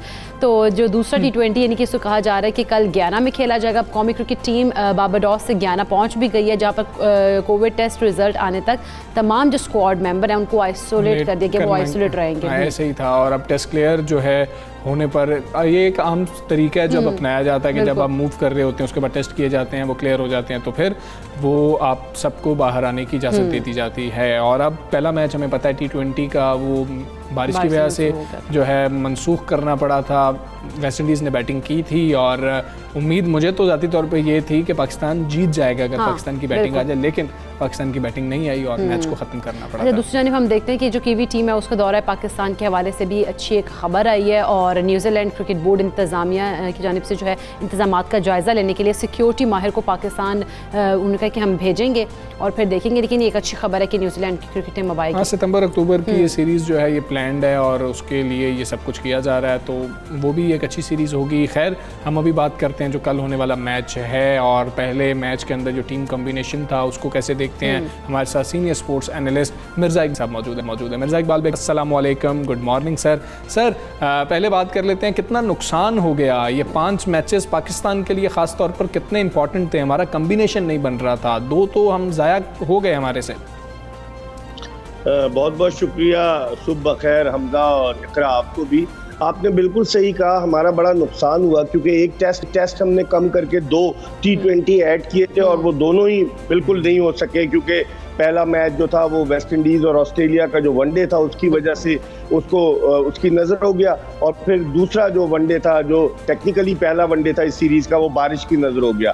पाकिस्तान की तैयारी का वक्त कम है हमजा, क्योंकि अब पाकिस्तान को वापस आना है। फिर उसके बाद जिस तरह आप कह रहे थे सितंबर में शायद न्यूजीलैंड की टीम पाकिस्तान के दौरे पर आए और उसके बाद इंग्लैंड की टीम 2 T20 खेलने के लिए अक्टूबर में पाकिस्तान के दौरे पर आए और 17 अक्टूबर से वर्ल्ड कप T20 मुत्तहिदा अरब अमारात में शुरू हो रहा है। तो वक्त बहुत कम रह गया है, हमने अब तक अपना कॉम्बिनेशन नहीं बनाया, खुद इसका इतराफ़ हेड कोच मिसबाह-उल हक भी कर चुके हैं। तो मैं समझता हूँ बड़ी गंभीर सूरत हाल है पाकिस्तान क्रिकेट के नुक्ते निगाह से, क्योंकि T20 की हमारी टीम हमेशा से अच्छी रही है। जो पहला T20 हुआ 2007 में हम उसके फाइनल में पहुंचे, दूसरे T20 2009 में हम जीतने में कामयाब हुए, 2010 2012 के सेमीफाइनल में पहुंचे, लेकिन 2016 में हम बाहर हो गए। तो मैं समझता हूँ एक पाकिस्तान के लिए मुश्किल सूरत हाल है। अच्छा मिर्ज़ा इकबाल साहब, जिस तरह हम बात कर रहे थे पहले T20 मैच की, वैसे तो वो बारिश की नज़र हो गई, लेकिन अगर हम 9 ओवर्स की बात करें तो आप क्या समझते हैं कौमी टीम के जैसे फास्ट बॉलर्स हैं उन्होंने तो 85 रन खाए,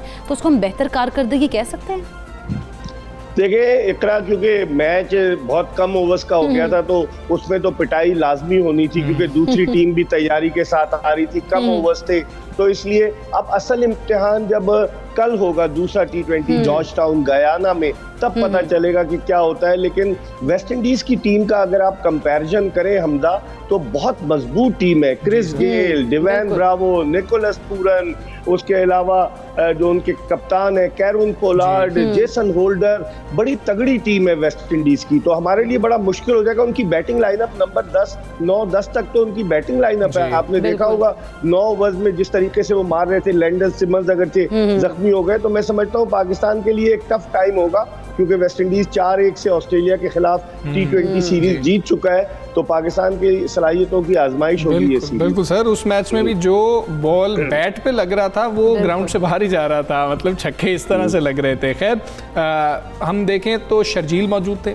फ़खर मौजूद थे, लेकिन पीसीबी की जानिब से जो लिस्ट सामने आई थी उसमें लग यही रहा था कि शायद बाबर और रिजवान ही ओपन कर रहे होंगे, उनके नीचे शर्जील थे, फिर हम फ़खर को शाह हफीज़ के बाद शामिल कर रहे थे। तो ये सर मामला क्या है? अगर इन दोनों को खिलाना है तो हमने फैसला अटल कर लिया कि ओपन तो वही दोनों करेंगे, इधर हम कोई चांस नहीं ले सकते, या हमें लेना नहीं चाहिए कि हमारा मिडिल ऑर्डर शायद स्ट्रॉन्ग हो जाए अगर बाबर और रिजवान नीचे आ जाए? बिल्कुल आपने सही निशानदेही की हमजा। मैं पहले भी कह चुका हूँ, आप क्रिकेट एनालिस्ट बनते जा रहे हैं। और अब मसला ये है कि पाकिस्तान की टीम ने जो कल परसों टीम खिलाई थी पहले T20 में, उसमें यही कहा जा रहा था कि रिजवान के साथ शर्जील खान इनिंग्स ओपन करेंगे, क्योंकि शर्जील खान का फिर कोई फायदा नहीं होगा। जिस तरीके से वो इब्तिदाई 6 ओवर्स में दायरे को यूटिलाइज करते हैं, हार्ड हिटिंग करते हैं, तो उनका फायदा नीचे मिडिल ऑर्डर में नहीं होगा। लेकिन मैं हैरान हूँ, टेक्निकली अगर आप देखें तो 5 ओपनर्स खेल रहे थे हमजा इस T20 में। उसके रिजवान, बाबर आजम, शर्जील खान, फखर जमान और मोहम्मद हफीज भी एक जमाने में इनिंग्स ओपन करते चले आए। तो कॉम्बिनेशन बना नहीं पाए मिसबाहुल हक। अपने मंजूर नज़र लोगों को मिडिल ऑर्डर में सेट करने की जो ये कोशिश है ना, इनकी नियतों की वजह से जो है प्रॉब्लम हो रही है। हमें शोएब मलिक को क्यों नहीं लाते? लोग कह कर थक गए कि हमें एक ऐसे बैट्समैन की जरूरत है जो मिडिल ऑर्डर में न सिर्फ विकेटें बचाए बल्कि स्ट्राइक भी रोटेट करे। लेकिन इनकी समझ में नहीं आता फखर जमान को ये 5वें नंबर पर खिलाकर उससे क्या हासिल करना चाहते हैं, ये मेरी समझ से बाहर है। अच्छा मिर्जा साहब, अगर मोहम्मद वसीम की बात कर लें तो आप क्या देखते हैं? उनका क्योंकि डेब्यू था, कैसा स्पेल रहा, ख़ास तौर पर उन्होंने क्रिस गेल की विकेट भी ली। देखें इकरा, अभी तो वो 2-2 ओवर्स के स्पेल थे और वसीम ने एक विकेट ली।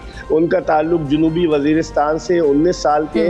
लेकिन मैं हैरान हूँ कि बगैर डोमेस्टिक क्रिकेट का एक्सपीरियंस लिए हुए खिलाड़ियों को क्यों इंडक्ट कर दिया जाता है पाकिस्तानी टीम में। आप देखिए, मूसा खान किस्से पारीना बन गए, नसीम शाह कहाँ चले गए, शाहीन शिनवारी कहाँ चले गए, मोहम्मद हसनैन को एक मैच खिलाया जो वहाँ मैनचेस्टर का बॉलिंग ही नहीं थी। बेशुमार बॉलर्स हैं।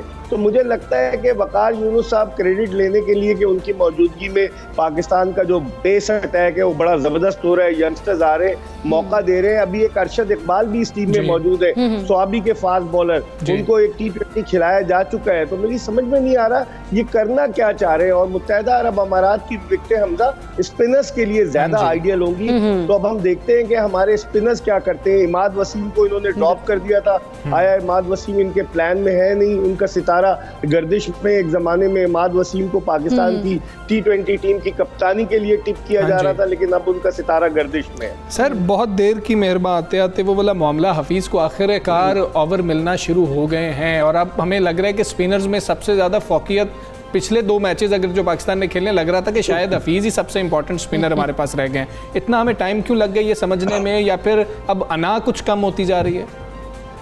अना की तो बात नहीं है। वो कहते हैं ना हमजा, तजुर्बे का कोई नेमुल बदल नहीं होता। मोहम्मद हफीज ने जब अपना डेब्यू किया 2003 में, मुझे अच्छी तरह से याद है, अब 2021 आ गया, 18 बरस हो गए, इन और आउट हुए, लेकिन तजुर्बा है उनके पास और वो बॉलिंग करते हैं। पता नहीं क्यों मिसबाहुल हक उनसे बॉलिंग क्यों नहीं करा रहे। यूटिलाइज करना चाहिए। और जब शोएब मलिक खेलते थे उनको भी यूटिलाइज करना चाहिए था, क्योंकि ये दोनों बॉलिंग कर लेते और अपने तजुर्बे की बुनियाद पर ये बैट्समैन को फंसा सकते। तो अब चले, देर आयत दुरुस्त आयत, आपने कहा, सही कहा हमजा। अब देखते हैं कि हफीज को ये वर्ल्ड कप में, क्योंकि अब इनके प्लान में होगा हफीज, तो विकेटें मुत्तहिदा अरब अमारात की, शारजा की, अबू धाबी की, दुबई की, उन विकेटों पर हफीज जो है वो कारआमद साबित हो सकता है। बिल्कुल ठीक है। मिर्जा इकबाल बेग साहब, बहुत शुक्रिया आपका सर। सुबह सवेरे आप बात कर रहे थे और अब देखते हैं हमारा टीम कॉम्बिनेशन कुछ बनता है नहीं बनता, और पूरी कौम कोशिश कर रही है, दुआ कर रही है शोएब मलिक को भी शामिल किया जाए। अच्छा, मैं भी अब हम लोग ये भी दुआ करें ना कि ये सीरीज भी अब जीत ही जाए हम लोग। ठीक है जी, हमें इजाज़त दीजिए, अपना बहुत ख्याल रखिए। अल्लाह हाफ़िज़।